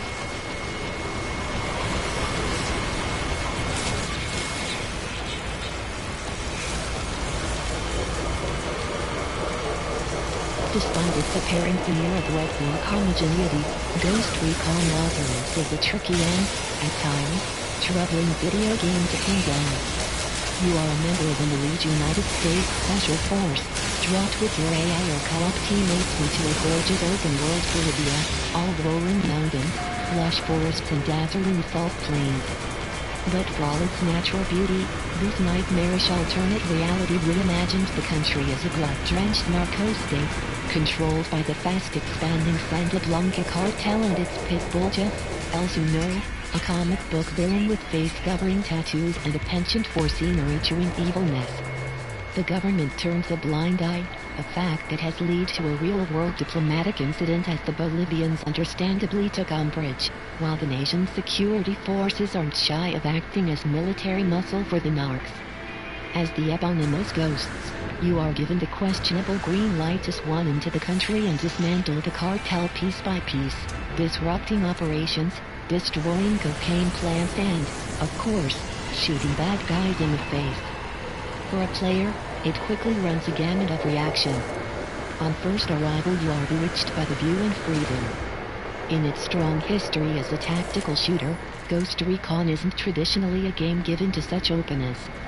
But here you are, pointed in the vague direction of the target to knock off and given a motorbike to throw around the roads and winding dirt tracks. It is initially a thrill, as you approach enemy outposts and systematically take them down, though it isn't long before the cracks begin to show. The map is divided into several areas, each presided over by a member of the cartel. You will scout the area for intel, which will unlock a mission that can bring you closer to the budget. Plug them and you begin destabilizing operations, bringing higher-ups out of the woodwork as you make your way to the head of the snake. It is, at a glance, a bewildering mess. Icons sprout up all over the gigantic map, countless side missions and collectibles, vehicles and checkpoints. There is a temptation to paint this as the Ubisoft open-world template gone nuclear, but, while there is some truth to that, it isn't quite the whole picture. There is a steady rhythm to dismantling each area of the map, supported by strong stealth and shooting and a reasonable amount of freedom to approach objectives as you see fit. The tasks are fairly rote. Destroy the thing, kill the men, steal the vehicle, but there is something of Far Cry's outposts as you approach enemy encampments with routes on all sides and no, right, way to do things. The most sensible approach is invariably approaching on foot before sending in your drone to locate enemies before picking them off with a suppressed bullet. The Moorish sink shot is a highlight of this. With you able to tag bad guys to be plugged by an AI squad mate at the same time you pull your own trigger. A frightening and satisfying display of military precision so effective to be nearly overpowered. That's the sensible way. But you can also rock up to the front gates in a jeep mounted with a Gatling gun for a full-bore assault, or just smash a helicopter right into the heart of the camp and shoot your way out towards the next objective. There is an initial satisfaction to all of this. But the solo player isn't afforded the inventiveness of, say, Metal Gear Solid V. It isn't long before it can settle into something of a repetitious drudge. Then, with a map so full of stuff it can feel endless. The lack of a compelling arc and an unpleasant tone, more on which later, makes Wildlands an unwieldy single-player game, to say the least. Yet its systems and sandbox find life in co-op. It is an open world built with this firmly in mind. Its vast but nebulous structure meaning players can hop in and out of skirmishes with pals at various parts of the game without confusing their own progress. Missions completed carry over whatever mode you play. And because there are so many, Wildlands provides enough playgrounds for mates to tool around in for quite some time. In this context, that enormous map and daunting laundry list start to make a good deal more sense. While it always feels a bit of a cop-out to say a game is better with friends, of course it is, Wildlands in co-op also throws up a lot more mechanical variety. With players able to split up and fulfill their own role, suddenly you have vastly more interesting tactical options. One player might set up an Overwatch, tagging enemies and sniping from afar as the rest of the squad move through silently on the ground, popping heads with pistols. You might split into fire teams of 2 and clear opposite ends of an encampment. One player might circle in a chopper while the others get the job done, touching down for a heroic extraction. This is all good stuff, if predicated on finding a group of like-minded players, which papers over a litany of more benign issues that loom much larger in solo play. Buggy AI that gets stuck in scenery is funny rather than frustrating when you're laughing about it with pals. The gorgeous but curiously lifeless world is less dull to traverse when you can natter about last night's football or Walking Dead episode on the way to your next assignment. Most significantly, playing in co-op can obfuscate the wonky politics and muddled tone. Wildlands' eccentric baddies and flamboyant wardrobe options rub strangely against the real-world setting and grim callbacks to the blood-soaked peak of the controversial war on drugs. It takes a seemingly uncritical look at violent United States intervention, never really exploring the consequence of a group of American soldiers rampaging through a foreign country with barely a thought for its citizens. Sure, you will fail a mission for mowing down too many civilians in a row. But knock a few down in your jeep on the way to a mission? No biggie. The strange thing is that Ubisoft has clearly invested in a huge amount of research to contribute to its creation of Santa Blanca. This isn't a thoughtless game, but its contradictory parts make for a faintly unpleasant tone exacerbated in single-player by AI buddies with dialogue so awful and foul-mouthed it was rejected from school playgrounds for being too childish. It is a shame, because it feels like such a painstakingly created world could have hosted a more interesting and considered exploration of its themes. As it is, Wildlands is a vast, pretty and militaristic playground for friends to charge around in. And at that, you cannot deny its potency. Tom Clancy's Ghost Recon Wildlands is available from Amazon, Green Man Gaming and Tesco.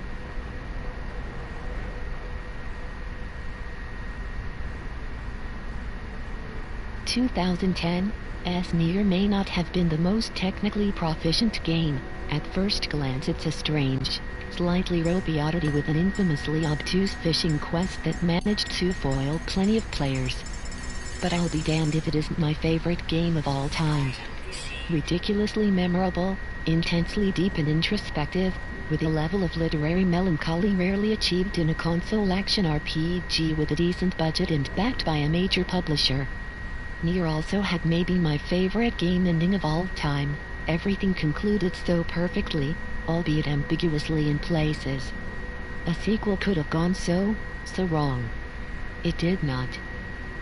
Development duties for Automata were taken over by Platinum Games, and their trademark mix of stylish action and fast, frenetic combat has made its imprint on Automata. Combat was never Nier's strong point, so that's a vast improvement here. But to do a sequel to Nier correctly, it needed to be as weird, as wonderful, as tragic and as beautiful as its predecessor. And creative director Yoko Taro has absolutely knocked it out the park here. As a follow-up, it's sublime. For newcomer players it's perfectly accessible.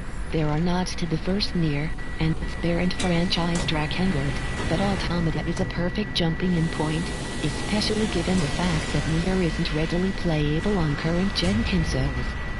Automata tells the story of 2B and 9S, two androids engaged in a centuries-long war against machine life forms, trying to make the world inhabitable again for humanity, who have been relegated to living on the moon.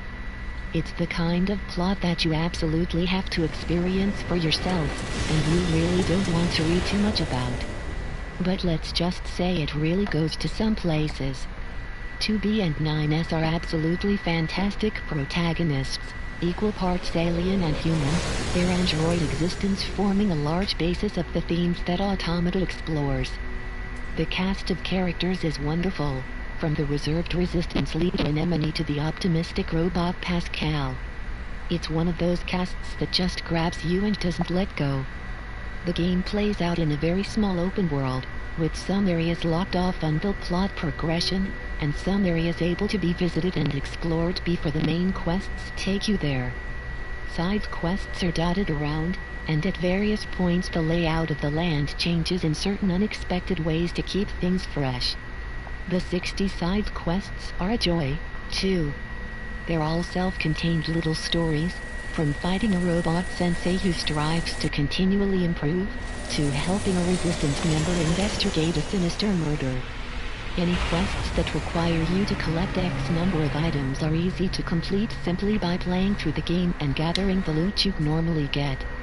The compulsion to explore and eke out progress through every single side quest is extremely rewarding, and some of the tales you experience while doing so are exceptionally memorable. Platinum's trademark touch is wonderful here too. There are a few combat styles based on this section of the game you're at. But for the majority of your first playthrough you'll be focusing on 2B. With her dual weapon setup, light attacks, heavy attacks, a floating pod that can fire projectiles and be equipped with special pod programs, powerful attack or support actions that require a cooldown timer to reuse. There are 4 different weapon types: small swords, large swords, including axes and the like, spears and gauntlets. 2 sets of 2 weapons can be equipped at any time, and switched on the fly. Present too is Platinum's familiar Bayonetta-style dodge, and anyone who's spent any time with the titular witch in the past will be largely familiar with how 2B plays. To compound these systems, though, you're presented with a number of chips. These are stat boosts or abilities that can be equipped in 2B's limited slot chipset. These allow you to tailor your combat style and choose the type of approach you're going to take. You can equip chips that improve your melee or ranged attacks, increase your movement speed, gain more XP, trigger more enemy loot drops, etc. There are dozens of different chips, and while your space to equip them is fairly limited, especially early game, before you can afford to buy chip slot expansions, there's tons of potential to experiment with different loadouts. Beware, though, if you die and don't reload, your body remains where you left it and you have to recover your chips. If you die again or wait too long, they're gone. This is the one mechanic that I was a little ambivalent about. Since the game doesn't auto-save, you'll be saving regularly, and more often than not simply reloading upon death is a much more viable option than tracking back to recover your chips. It feels a little like it's in a halfway house between challenging and pointless, but at worst you can just ignore the existence of this mechanic. To describe any more about why Automata is so phenomenal would be to ruin the surprise. Be prepared to play the game beyond the first main ending. That's simply the end of the first part, and the full story plays out over 5 different endings. Thankfully, you're never forced to repeat sections because of this though. Each route offers significant differences, from playing things from a new perspective to simply continuing the story as in-game time passes. The action is superb, the story is one of gaming's best, the atmosphere and tone are easy to get lost in, and the soundtrack is a marvel, with the end-game credits song being one of the best in existence. It's been a ridiculously packed year for quality games, and with certain bigger open-world games out there right now it might be easy to skip Nier Automata, but you owe it to yourself to play this. An incredible sequel to one of gaming's strangest, most flawed masterpieces. Nier Automata is available from Amazon and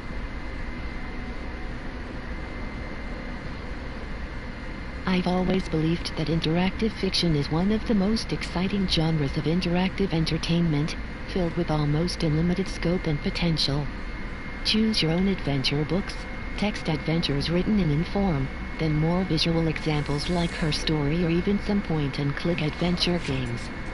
There's so much that can be done when the concept of telling an interactive story is a creator's first goal. Clearly developers No Code and publisher Devolver Digital agree because Stories Untold raises the bar for the genre. The game takes the form of 4 short, connected vignettes which you have to play through in order. The first, The House Abandoned, a fleshed-out version of a game jam game, involves you sitting at your desk in front of an ancient tape-loading computer, playing a gloriously 80 seconds version of the titular game. The text parser functionality seems initially limited, and when at first you think you're just playing a text adventure with a nice visual wrapper, this is a bit of a downer. But as the story progresses, it becomes clear just what The House Abandoned is. To say too much would ruin any of the impact, but it's a fabulous exploration of interaction and expectation, toying with the player's perception of both at every opportunity. The next story takes place in a mysterious lab and involves you operating various medical and scientific equipment by following the on-screen guides on a nearby monitor. Your handler talks in your ear, a lovely contrast between the loneliness of the first story.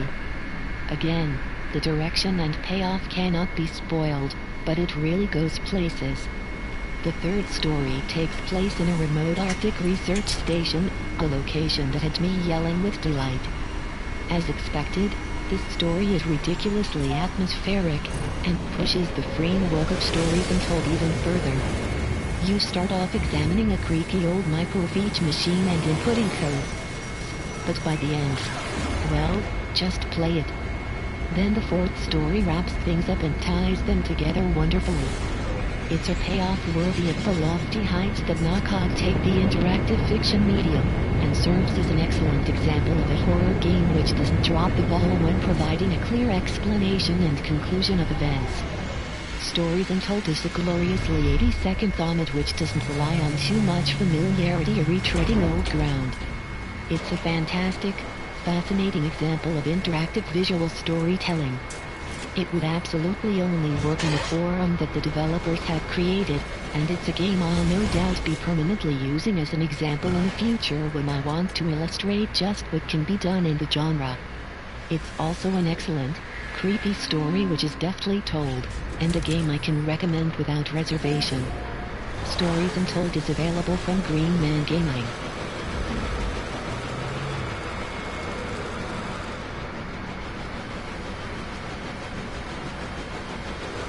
Torment. Tides of Numenor is the spiritual successor to 1999's Planescape, Torment. Visually reminiscent of classic RPGs of that era, it adopts a familiar isometric perspective, with a focus on multiple approaches to any given task. It's a lore-heavy, detail-rich jaunt through a strange and unique fantasy world, where space, time and death can be manipulated, challenged or broken. You are the last cast-off, the shell of a god who fell to earth with an unceremonious splat, at which point the game begins.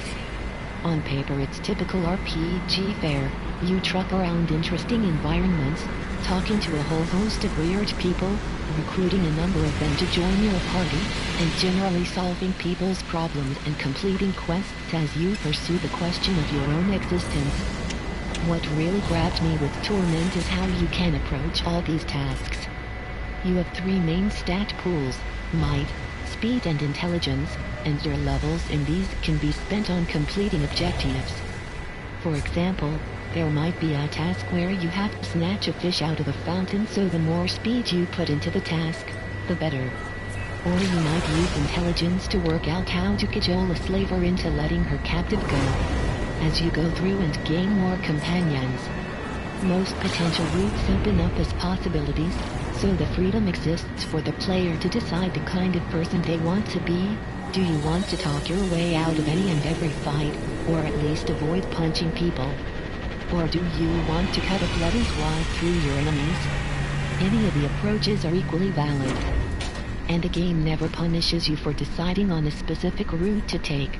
Rather, the story unfolds in various rich and interesting ways depending on how you proceed, and sometimes even flat-out failing a task can lead to exciting story beats.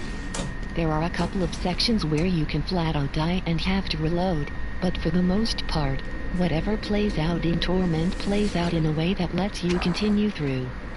The combat takes place in crisis events, turn-based set pieces that either let you hack the heck out of things, or expend turns using objects in the environment, or even talking to enemies to try and reason with them. One particularly excellent crisis has you engaging in a tour of a command center while members of your party subtly perform a certain action out of sight of the tour guide. If you do take the combat route, there are plenty of ciphers, single-use buffs/attacks, or learned special abilities that you can deploy, making the crisis sections a fun playground full of experimentation and variety. Some of the outcomes can be surprising and excellent, and given the general lack of fail state, it's an especially playful system that encourages variety, although it doesn't punish you for, say, sticking to a pacifist run. The companions are for the most part very interesting, although I would have liked to see the addition of a couple more, especially some non-human characters. You meet them all very early in the game too, so lacking that sense of discovery a bit later was a slight shame. One companion in particular though has one of the most interesting and rewarding plot arcs I've seen in ages, and there are a couple that you can easily miss depending on your actions, which plays into the game's encouragement of replaying and taking different approaches. Because the game's clearly designed to be experienced via multiple playthroughs, Torment is somewhat shorter than many RPGs of its type. It's a decision I understand, but I also felt like it was slightly lacking because of this. I think the game could have done with one more major hub area. If only because what is there is so creative and fun that by the time I finished at just over 20 hours, I wasn't quite ready to part with the story arc I'd created. On the other hand, this does make it an RPG which is more accessible for people with less time on their hands. But when the content is this good, it's a bit of a shame there's not more of it, and a bit more environmental variety wouldn't have gone amiss. There's something I especially loved about Torment, and it's hard to vocalize this in a way that sounds like praise. There's a detachment to the narrative and the characters, especially your protagonist. The game concerns itself mostly with grand philosophy and theory, rather than the usual human relationships. While you can build bonds with your companions, there's a detachment present thanks to the identity of the last cast-off, and I found this exceptionally refreshing. While I love games about the minutiae of human relationships, there was something removed about Torment, even though it very much deals with emotions, personalities, what it means to be human and such like. For some, this might leave the game's narrative feeling a bit cold, but for me it was absolutely a strength. You can observe the relationships of others in your role as the last cast-off, but beyond helping people out, you're kind of distanced from it as a person, and that was just an exceptionally interesting take with a lot of potential. And, thankfully, the majority of that potential is realized in Torment. It's slightly too short, a bit technically ropey in places, and extremely heavily front-loaded with some very dense lore.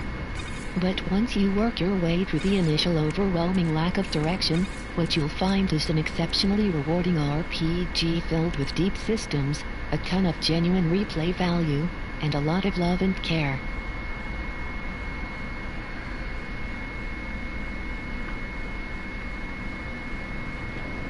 If you went into Horizon Zero Dawn without knowing a thing about it, you would never guess that this open-world RPG comes from Guerrilla Games - the studio behind witty first-person shooter series, Killzone. The only similarities the games share are cutting-edge graphics and a penchant for enemies with glowing eyes. Where Killzone was positioned as Sony's gritty competitor to Xbox Halo, Horizon Zero Dawn stands proudly on its own. Though you can clearly pick out flashes of inspiration from the industry's best in its design. The damage numbers and loot from Destiny, the sweeping, gorgeous world of The Witcher 3, the outpost assaults and tower climbing puzzles from Far Cry, Mass Effect's multiple-choice conversation wheels, and the gut-wrenching climbing of Uncharted. The game's setting, however, is unlike anything else. This is the post-apocalypse like we have never seen it before in an open-world game. A mysterious catastrophe sees the Earth populated by primitive tribes in a land reclaimed by nature. Video games have done the end of the world to death, but rarely so beautifully. Long grass sways in the breeze, mist hangs over distant mountains, and ancient metal structures jut out of the greenery, themselves so covered in vegetation that they're almost organic. Console games have never seen so much foliage. A dynamic weather and time of day system brings an extra layer of visual variety to your journey through this massive world. With dust storms, rain, and snow changing the mood, in the snow, scrap metal glistens from the frost. At night, fireflies dance in the darkness, and, on a sunny day, leaves and pollen lazily float through the air. Rather than letting the world be completely at the mercy of these dynamic systems, developer Guerrilla forces certain weather conditions on specific moments, ensuring the lighting always suits the scene. It's an interesting design decision, and it's one that certainly heightens key scenes. Horizon might be the best-looking open-world game ever made. While a hefty portion of your time will probably be spent in photo mode taking arty snaps, it's not all about wandering peacefully through lovely landscapes. That's because there are robot dinosaurs stalking the plains. Encased in chitinous, metallic armor, the open world is filled with these people-munching machines, from the lumbering, T-Rex-sized Thunderjaw to the Velociraptor Watchers. There are dozens of the robotic beasts, giant alligators, pterodactyls, sandworms, grazers, horses, and more. As protagonist Aloy, you have to work your way through this world, avoiding and fighting these mechanical horrors as well as other humans while trying to discover quite how humanity cocked up all those hundreds of years ago. Horizon Zero Dawn's hero, Aloy. Aloy lives on the outskirts of a small tribe who worship at the altar of a deity they call All-Mother. She's been an outcast since birth, so members of the tribe aren't permitted to speak to her. As such, she was raised in parallel to the community by her father figure, Rust. Initially, her only motivation is to enter a competition called Proving so she can gain her place in this society, but things soon change. I won't dig into the story too much, as the details are best discovered on your own, though I will say it's surprisingly touching at times, offering a hopeful look at how humanity copes in a crisis, layered in just enough mystery to keep tugging you on through until the post-credits scene. The events up to the Proving essentially work as a tutorial, closing you off in a small portion of the open world and getting you accustomed to crafting, chatting, trading, leveling up, completing side quests and, of course, taking out heavily armored machines with a bow and arrow. You can't brute force your way through most encounters with trusty old spikes on sticks, but there is an assortment of weapons you can use to tear armor off dinos. While the weaponry seems primitive, it's fused with technology stolen from the robots. So you can set up electrified tripwires, place deadly mines, launch bombs from a sling, pin robots to the ground with a tether, and plenty more. in addition to getting your mitts on disposable heavy guns that can be taken from enemies. Each piece of equipment, both weapons and armor, comes with its own stats environmental bonuses and the like and can also be fitted with stat-enhancing gear that's salvaged from decommissioned dinosaurs. Just as you're free to roleplay when chatting to the world's inhabitants, you're free to spec alloy to suit your playstyle. I played stealthily for the most part, creeping through the long grass and using my spear to take down enemies silently. For the big threat to the open world, I was happy to let them lumber past if I was on my way to a mission. It's a dangerous environment, and the game only gives you checkpoints during missions, so you can only record your progress by reaching a campfire and saving. It does make the stakes seem higher, but the unfortunate side effect is that it can make you risk-averse. It's a damn hard game at times, too. If you take on more than you can handle, death can come in a matter of seconds. You can backpedal and fire arrows all you like, but most of the machine enemies will catch up with you and smash you, or hit you with a projectile as you back off. You need to keep moving constantly, adjusting your aim, jumping, sliding and diving as you fire. You're encouraged to plan encounters. Using Alloy's Focus essentially a Bluetooth dongle for her ear that gives her an augmented reality view of the world, heightening her senses you can see enemy weak points, and you can also tag their patrol route, marking it on the ground. This knowledge gives you all the tools you need for the perfect ambush. Combat is flexible and hefty.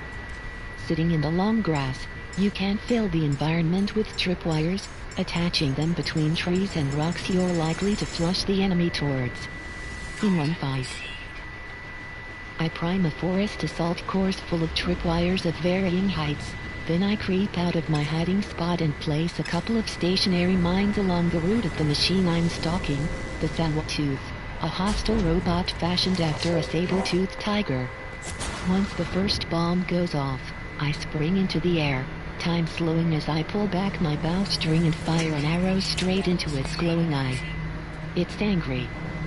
The beast starts after me as I sprint towards one of my tripwires, sliding under it at the last moment and spinning as I aim at the now electrified beast, embedding an arrow into its other eye.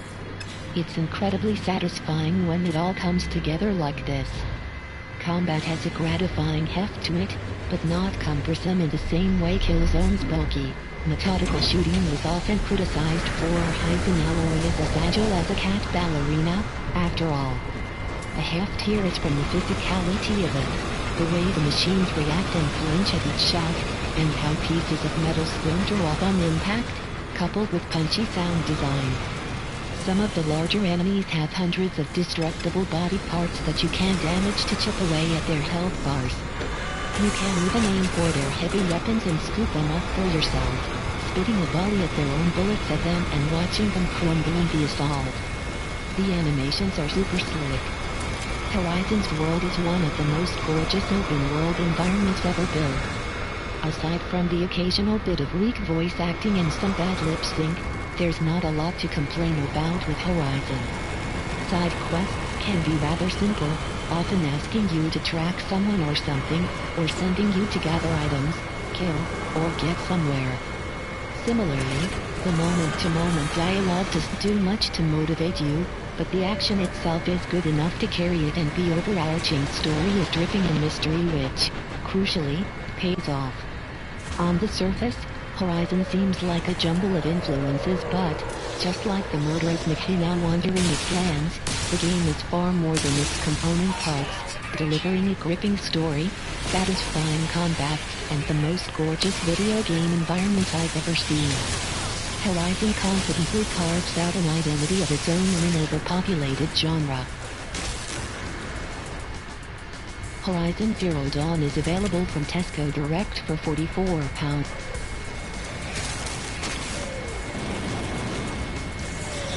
Will Switch be the great console comeback that Nintendo so desperately craves? That's the question that looks as the intriguing home and handheld hybrid console arrives on the market on Friday.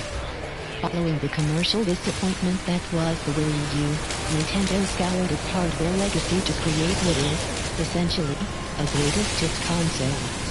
The simplicity and playfulness of the NES, the motion control of the Wii, and the portability and touchscreen of the DS. Glimmers of Nintendo's formidable history can be seen in the console that, typically for the Kyoto company, is quite unlike its competitors. This is, essentially, a handheld tablet that can dock to your TV, and switching between the two is instant and uncomplicated. What it lacks in sheer technological grunt it makes up for with charm and innovation. Its party piece to either play at home or take on the go is a handy elevator pitch, but there is more to it than that, with its impressive, adaptable Joy-Con controllers lending it a sense of invention rarely seen. To idiosyncratic for an often risk-averse market? Perhaps. And question marks abound over pricing, strategy and Apache Games library. But purely in hardware terms, the Switch is a fascinating piece of work. What's in the box? For the £279.99 price tag, you are getting the Switch tablet itself, the dock that connects the console to the TV, the left and right Joy-Con controllers and a grip to snap them together to form a more traditional gamepad. You also get a HDMI cable and an AC adapter that goes into the dock or the console itself. It is quick and easy to get started, with Nintendo smartly running you through setup on the tablet's screen before you connect the dock to the TV and slot the console inside. Nintendo Switch. Then, in a delightful piece of technological magic, the picture appears instantly on the big screen. Take the console out and it instantly reverts to the tablet. It is a simple thing at heart and, of course, throwing mobile device content to a television has been done extensively before, but rarely with such little dinghy effort. The dock is little more than a small, black plastic box with a couple of sockets, and it's deliberately under-designed in order to slip discreetly by the side of the television. Itself a simple, smart piece of kit, with most of its real estate taken up by its 6.2 screen. The SD-S game cards go in a slot in the top right. The Joy-Cons connect either side of the device with a satisfying click. A headphone jack sits on top, while extra memory can be slotted into a SD card slot under the kickstand used for tabletop mode. Show more. It's all very neat, tidy and simple to use. The only compromise in its form coming with the charge socket on the underside, meaning you can't plug the device in while using the kickstand. This is an irritation on a console that has otherwise been refined to an inch of its life, making sure that it retains accessibility while feeling like a premium device. And it really does. The Switch is a world away from the chunky, toy-like plastic of the Wii U gamepad, feeling weighty and luxurious in the hands. The Joy-Cons, in particular, are a surprising delight. Essentially miniature Wii remotes, these motion control-equipped ones are bristling with buttons and features, and impress in whatever configuration you are using them in, attached to the side of the console, snapped into the grip or independently. What isn't in the box? Most new game consoles harbor hidden costs in some form, but Switch's modular nature means there are a slew of peripherals and extras you might want to consider. Which, of course, will bump up that already significant price. Games aside, you will be able to get on with your Switch quite happily with the basic pack. You can charge the Joy-Cons on the side of the console, and splitting them up will allow you two-person multiplayer on certain games. But in an attempt to drive that initial outlay below £300, it feels like a few corners have been cut. Unusually for a Nintendo console, there is no pack-in game with the Switch. Minigame Compendium 1-2-Switch was the obvious candidate, although it is worth noting that it is rare for other console manufacturers to do so either. But you will still need to account for at least one game in the starting price. Show more. As for the kit itself, perhaps the most cannot charge your controllers while you play. For that you will have to spend extra on a USB-equipped grip, £24.99, which feels like the most egregious penny-pinching omission. Elsewhere, The internal memory of the Switch is only 32 GB, which, for intending, will not get you on the plug. You can upgrade the memory simply by slotting in an SD card, which can be bought relatively cheaply, but still make for extra cost. Nintendo Switch trailer. 2-3. Other peripherals are more optional but startlingly priced. Another set of Joy-Cons will set you back an eye-watering £74.99, while the more traditional, Pro, controller is £64.99. Although a quick word on that, the Switch is possibly the best gamepad I have ever used, perfectly molded to the hands, with chunky, responsive face buttons and analog sticks. The only blot being the anachronistic digital, rather than analog, triggers. It packs a formidable battery life between charges too. User interface. One thing Nintendo tends to do quietly well is in the front-end menus of its consoles. They are usually quick, simple and afforded a character on Nintendo flourish. Think Pikmin delivering your downloads on your 3DS. Switch is no different. With a clean interface that loads almost immediately after powering on. And, as the physical games come on small cards rather than discs, there is no need for the lengthy install processes that have become the norm when starting a new game. You can set up profiles for friends and family, with different parental settings, as you might expect, but a nice touch is that the menu can have all profiles accessible and will ask you who is playing when you start a game. A Nintendo employee at the Switch presentation ceremony credit, Lordo/KIM Kim and Hoon. This means players in one home can dive into their own game of Zelda without wholesale switching of profiles or fear of leaving house mates. It has clearly been organized with families in mind, and makes the idea of sharing the console easy. There is also a breezily written and colorfully illustrated news section which gives advice to players and parents about how to use the console. A thoroughly Nintendo touch. Elsewhere. Most of the Switch's console features were not available at the time of writing as its online servers were not turned on. It will be interesting to see how Nintendo's paid online subscription service will pan out, given the sad passing of Miiverse, and what features we can expect in terms of the eShop and virtual console games. The majority of my playtime thus far with the Switch is with The Legend of Zelda, Breath of the Wild and 1-2-Switch. Two more different games you couldn't imagine, but together manage to show off the various aspects of the console. Breath of the Wild is magnificent, a gorgeous, vast adventure that has you exploring a fantasy world as a legendary hero. It is, in other words, a proper video game with potentially 100 hours of content and is a pleasure to play either at home or on the move. On that note, the battery life of an undocked Switch seems to fall somewhere between 2.5 to 5 hours depending on how intensively you are using it.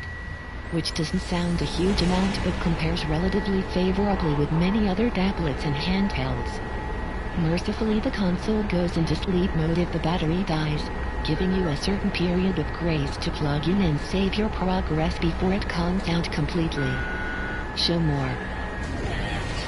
You can tell that Switch doesn't pack the technological grunt of its home console competitors, PS4 and Xbox One, when connected to the TV. Nintendo has long eschewed raw power for unique control styles and input, with Zelda outputting at 900p while in TV mode and lacking that sharpness of resolution modern consoles bring. Curiously, there was some minor slowdown in Zelda while in TV mode when the screen was busy with weather. Nothing that would spoil your enjoyment, but a niggle that wasn't present when playing on the tablet, the screen popping with color and vivacity. And, despite the lower resolution of 720p, on the smaller screen the game was considerably crisper. Nintendo's positioning of Switch as its next home console has somewhat disguised the fact that it is the most capable handheld games machine ever made. The adaptable Joy-Cons are a big part of this, offering full control and avoiding the cramped button layout that has niggled at even the very best handhelds. They are still a little more tightly packed than traditional controllers, with the button/stick layout more vertically aligned than usual. But it doesn't take much adapting during play. I would note that I only have slender hands, so someone with bigger paws might find it more difficult. But generally I have found the Joy-Cons a pleasure to use. There have been reports elsewhere of syncing issues, particularly with the left controller, which are too prevalent to ignore, but I personally haven't experienced the issue. 1 to 2 Switch, meanwhile, shows off the Joy-Con's more idiosyncratic traits. It is a 28 mini-game compendium that makes use the motion control and HD rumble, players competing in sword fights, dance-offs and, milking competitions among many other daft distractions. These are a lot of chaotic fun, although many are interesting tech demos in their own right. One game has you tilting the controller to feel how many balls are simulated inside by the precise HD rumble. It picks up a subtlety in both motion and vibration that you won't have felt in a mainstream console before, and while they are ultimately small features, it gives you an idea of what is packed into the Joy-Cons and makes you hope developers will take advantage of their unique assets. The Joy-Cons are a pleasure to use. For that, though, we will have to wait and see. Much has been made of the Switch's slim launch lineup. As release has closed in, more games have joined launch day ranks, such as the excellent co-op puzzler Snipper Clips and the heralded Shovel Knight. In terms of big hitters, though, Zelda is currently your only option. But what an option it is. The Switch may find itself in the unusual position of having one of the smallest launch lineups in history. But the best individual launch game since Super Mario 64. Although Breath of the Wild also releasing on Wii U does muddy that issue. As the year progresses, things start to look healthier for the library. Barmy Fighter Arms and Mario Kart 8 Deluxe will be here by April. Splatoon 2 arrives in summer, while Super Mario Odyssey comes at Christmas. While just yesterday, Nintendo revealed an impressive slew of independent titles, including Stardew Valley, Thumper and SteamWorld Dig 2. Many of the games here will or have already appeared on other platforms, but the message that Nintendo will be opening its hardware up to smaller developers more than it has done in the past is a strong one. It is also reasonable to expect Nintendo with third parties to announce new games following Switch's release, particularly at this year's E3. Should you buy one? Expect. That is the crux of the issue when it comes to buying a Switch at launch. This is, without question, the most fascinating video games console released in years. Its hybrid nature is a treat, seamlessly switching between its modes with a quiet flourish, from TV to a handheld screen that is crisp and bright. The Joy-Cons, the adaptable facilitators of this whole operation, are a delight, carrying an impressive amount of technological heft on their tiny frames. It is the type of hardware that is a pleasure simply to handle, to explore, to play with. Yet there is the sense that this is a soft launch. The immediate games library is not huge and some features are yet to be activated or finalized. Even Nintendo themselves, in an interview with The Telegraph, said that they saw Super Mario Odyssey as the Switch's marquee title and worked backwards to figure out a solid release schedule that spanned the whole year. By the time our favorite portly plumber arrives on his new home, the library will be looking a lot more impressive. WWE star John Cena gets to grips with the Switch credit, John Silly/Getty Images. As far as day one is concerned, much will come down to if you are the type of person who needs to be on the zeitgeist with new technology and, more pressingly, how much you want to play the superior version of Breath of the Wild. To which the answer, I would suggest, is a lot. There is some argument that such a game will swallow your time enough that by the time you are done, there will be more out there for Switch ready to play. Buying a video game console at launch is always something of a punt, but more than ever with the Switch, you are paying for potential, of which there is an enormous amount. The Nintendo Switch will be on sale from Friday and will be available from retailers, including Game, Tesco and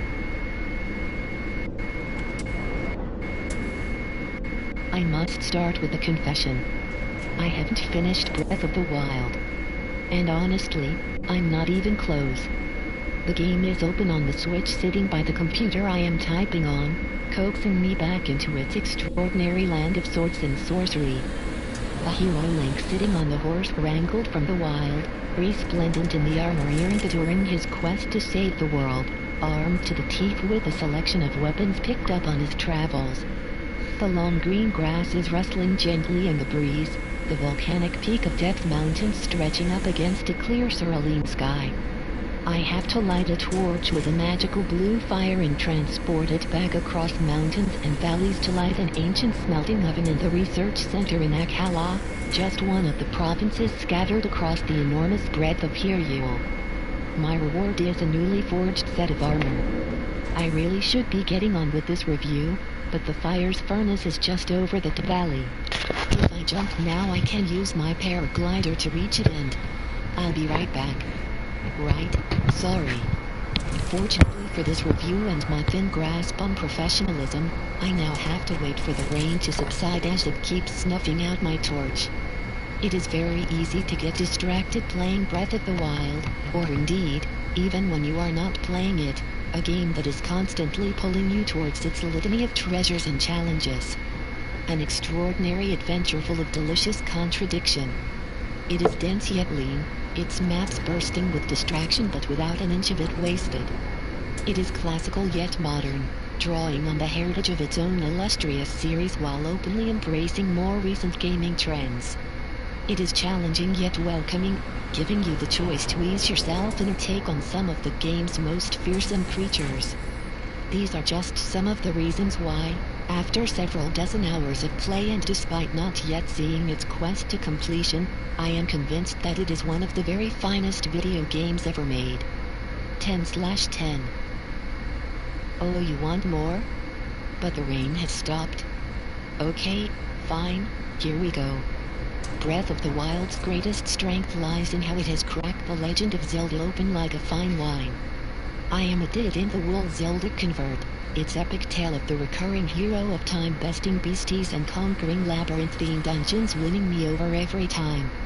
Yet for all of its consistent brilliance as a series over the years, even I can recognize that it has had a tendency to be insular and overly familiar, riffing on itself to varying degrees of success. Perhaps a microcosm of Nintendo at large, HMM?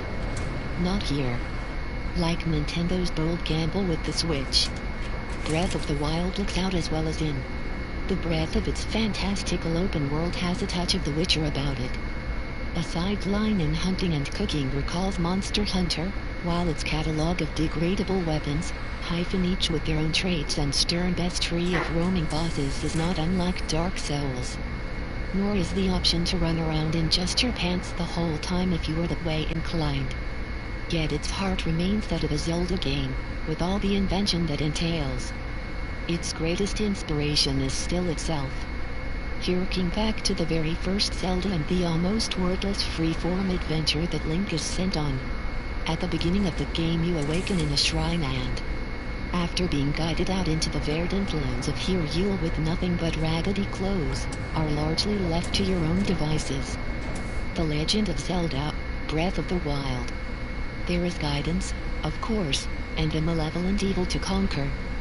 But, beyond an opening few hours which limits your movement to a not insubstantial plateau, if you are advised to go east and choose to go west, well, that's up to you. Happy adventuring. You can easily lose hours to exploration and invigoration, discovering villages and other travelers, honing skills and uncovering trinkets and weapons before you even take a step along the main quest. And not a minute of it will feel wasted. This is because the fundamentals of the game are so good that exploration is an unremitting pleasure. Link is nimble and athletic, able to climb pretty much any vertical surface as long as your stamina meter can last the ascent. The paraglider means you can leap from the tallest mountains and drift down at your leisure. Show more. The land is undulating and vertiginous, and the elements will batter you if you don't have the right equipment, but it is rarely prohibitive. You know what I'm talking about. When you follow a waypoint in an open-world game only to find a sheer cliff blocking your progress. For the majority of the time in Breath of the Wild, as long as you have enough stamina, upgraded on the way or bolstered by elixirs, you can't simply scrabble over it. You might need to leave your horse behind, but you can always pick them up again at the next stable you come across. Horses. Yes. You can wrangle them in the wild, building a bond and taking them to a stable to have them registered and bridled. You can give one a French braid if you like. I did. The Legend of Zelda, Breath of the Wild. Galloping across the plains is also a joy. And that's the thing, running, climbing, swimming, riding, the simple matter of just getting around is fun in and of itself. Everything else fits around it with the same degree of craft. Take combat. Fighting beasts in Breath of the Wild is as much about weapon management as it is quick feet and hands. In previous Zeldas, Link tends to switch around similar swords for the duration. Here you are constantly changing weapons depending on what you have to hand and the foe in front of you. From wooden sticks, to spears, to clubs, swords and bows, you will grab at what's available and adjust accordingly. Heavy weapons are slow and need two hands to wield, sacrificing your shield for power. Spears are a little flimsy but allow you to keep club-wielding foes at a distance with pokes, or you can throw it. You can throw any weapon, in fact, like the bladed boomerangs that you have to catch as they come spiraling back. You have an array of elemental arrows too, if you like to go long range. All of the weapons have limited usage. Whack too many bokoblins with your trusty farming hoe and it will break. Same goes for more traditional weapons too. The Legend of Zelda, Breath of the Wild. Degradable weaponry is a tricky feature to get right, and the thought of it usually brings me out in hives, but Nintendo make it work by making the constant changeover and experimentation an interesting challenge. You can't fall back on favorite weapons too readily, and there is a real thrill when you go exploring and find a flaming sword or superpowered dragonborn club. Often you will keep your prize finds in reserve until you are tackling a boss or dungeon, but Breath of the Wild is tough enough out on the plains that this is not always an option. While you are given an enormous amount of freedom, preparation is key when venturing into one of the game's more hostile areas. You can gather ingredients by hunting animals and foraging for fruit and veg. Find a pot, and you can cook up hearty meals and elixirs to boost your health, speed or attack power. Even the act of cooking is a small treat, with you able to experiment with different ingredients. Chucking things in a pot and having them bubble briefly to a clinking, steaming soundtrack is a lovely culinary riff on Zelda's da-da-da-da discovery jingle as you wait to see if your concoction is a heart-boosting delicacy or the barely edible, dubious food. These all give temporary boosts, but to add to your heart and stamina meters permanently you will need to hunt out the shrines scattered across the map that host trials to conquer. Nintendo say there are 100 of these things and I have yet to visit one that hasn't impressed. Early in the game you are given access to a selection of magical runs, Hytron bombs, stasis, ice and a magical magnet that are used in these self-contained puzzles. They're fabulous. The Legend of Zelda, Breath of the Wild. You might go into one and be stopping time on giant clattering stone balls, or making nice towers to push platforms around. Some make use of motion control, twisting MCS blocks into traversable bridges. One had me playing crazy golf with giant mallets, batting stone balls and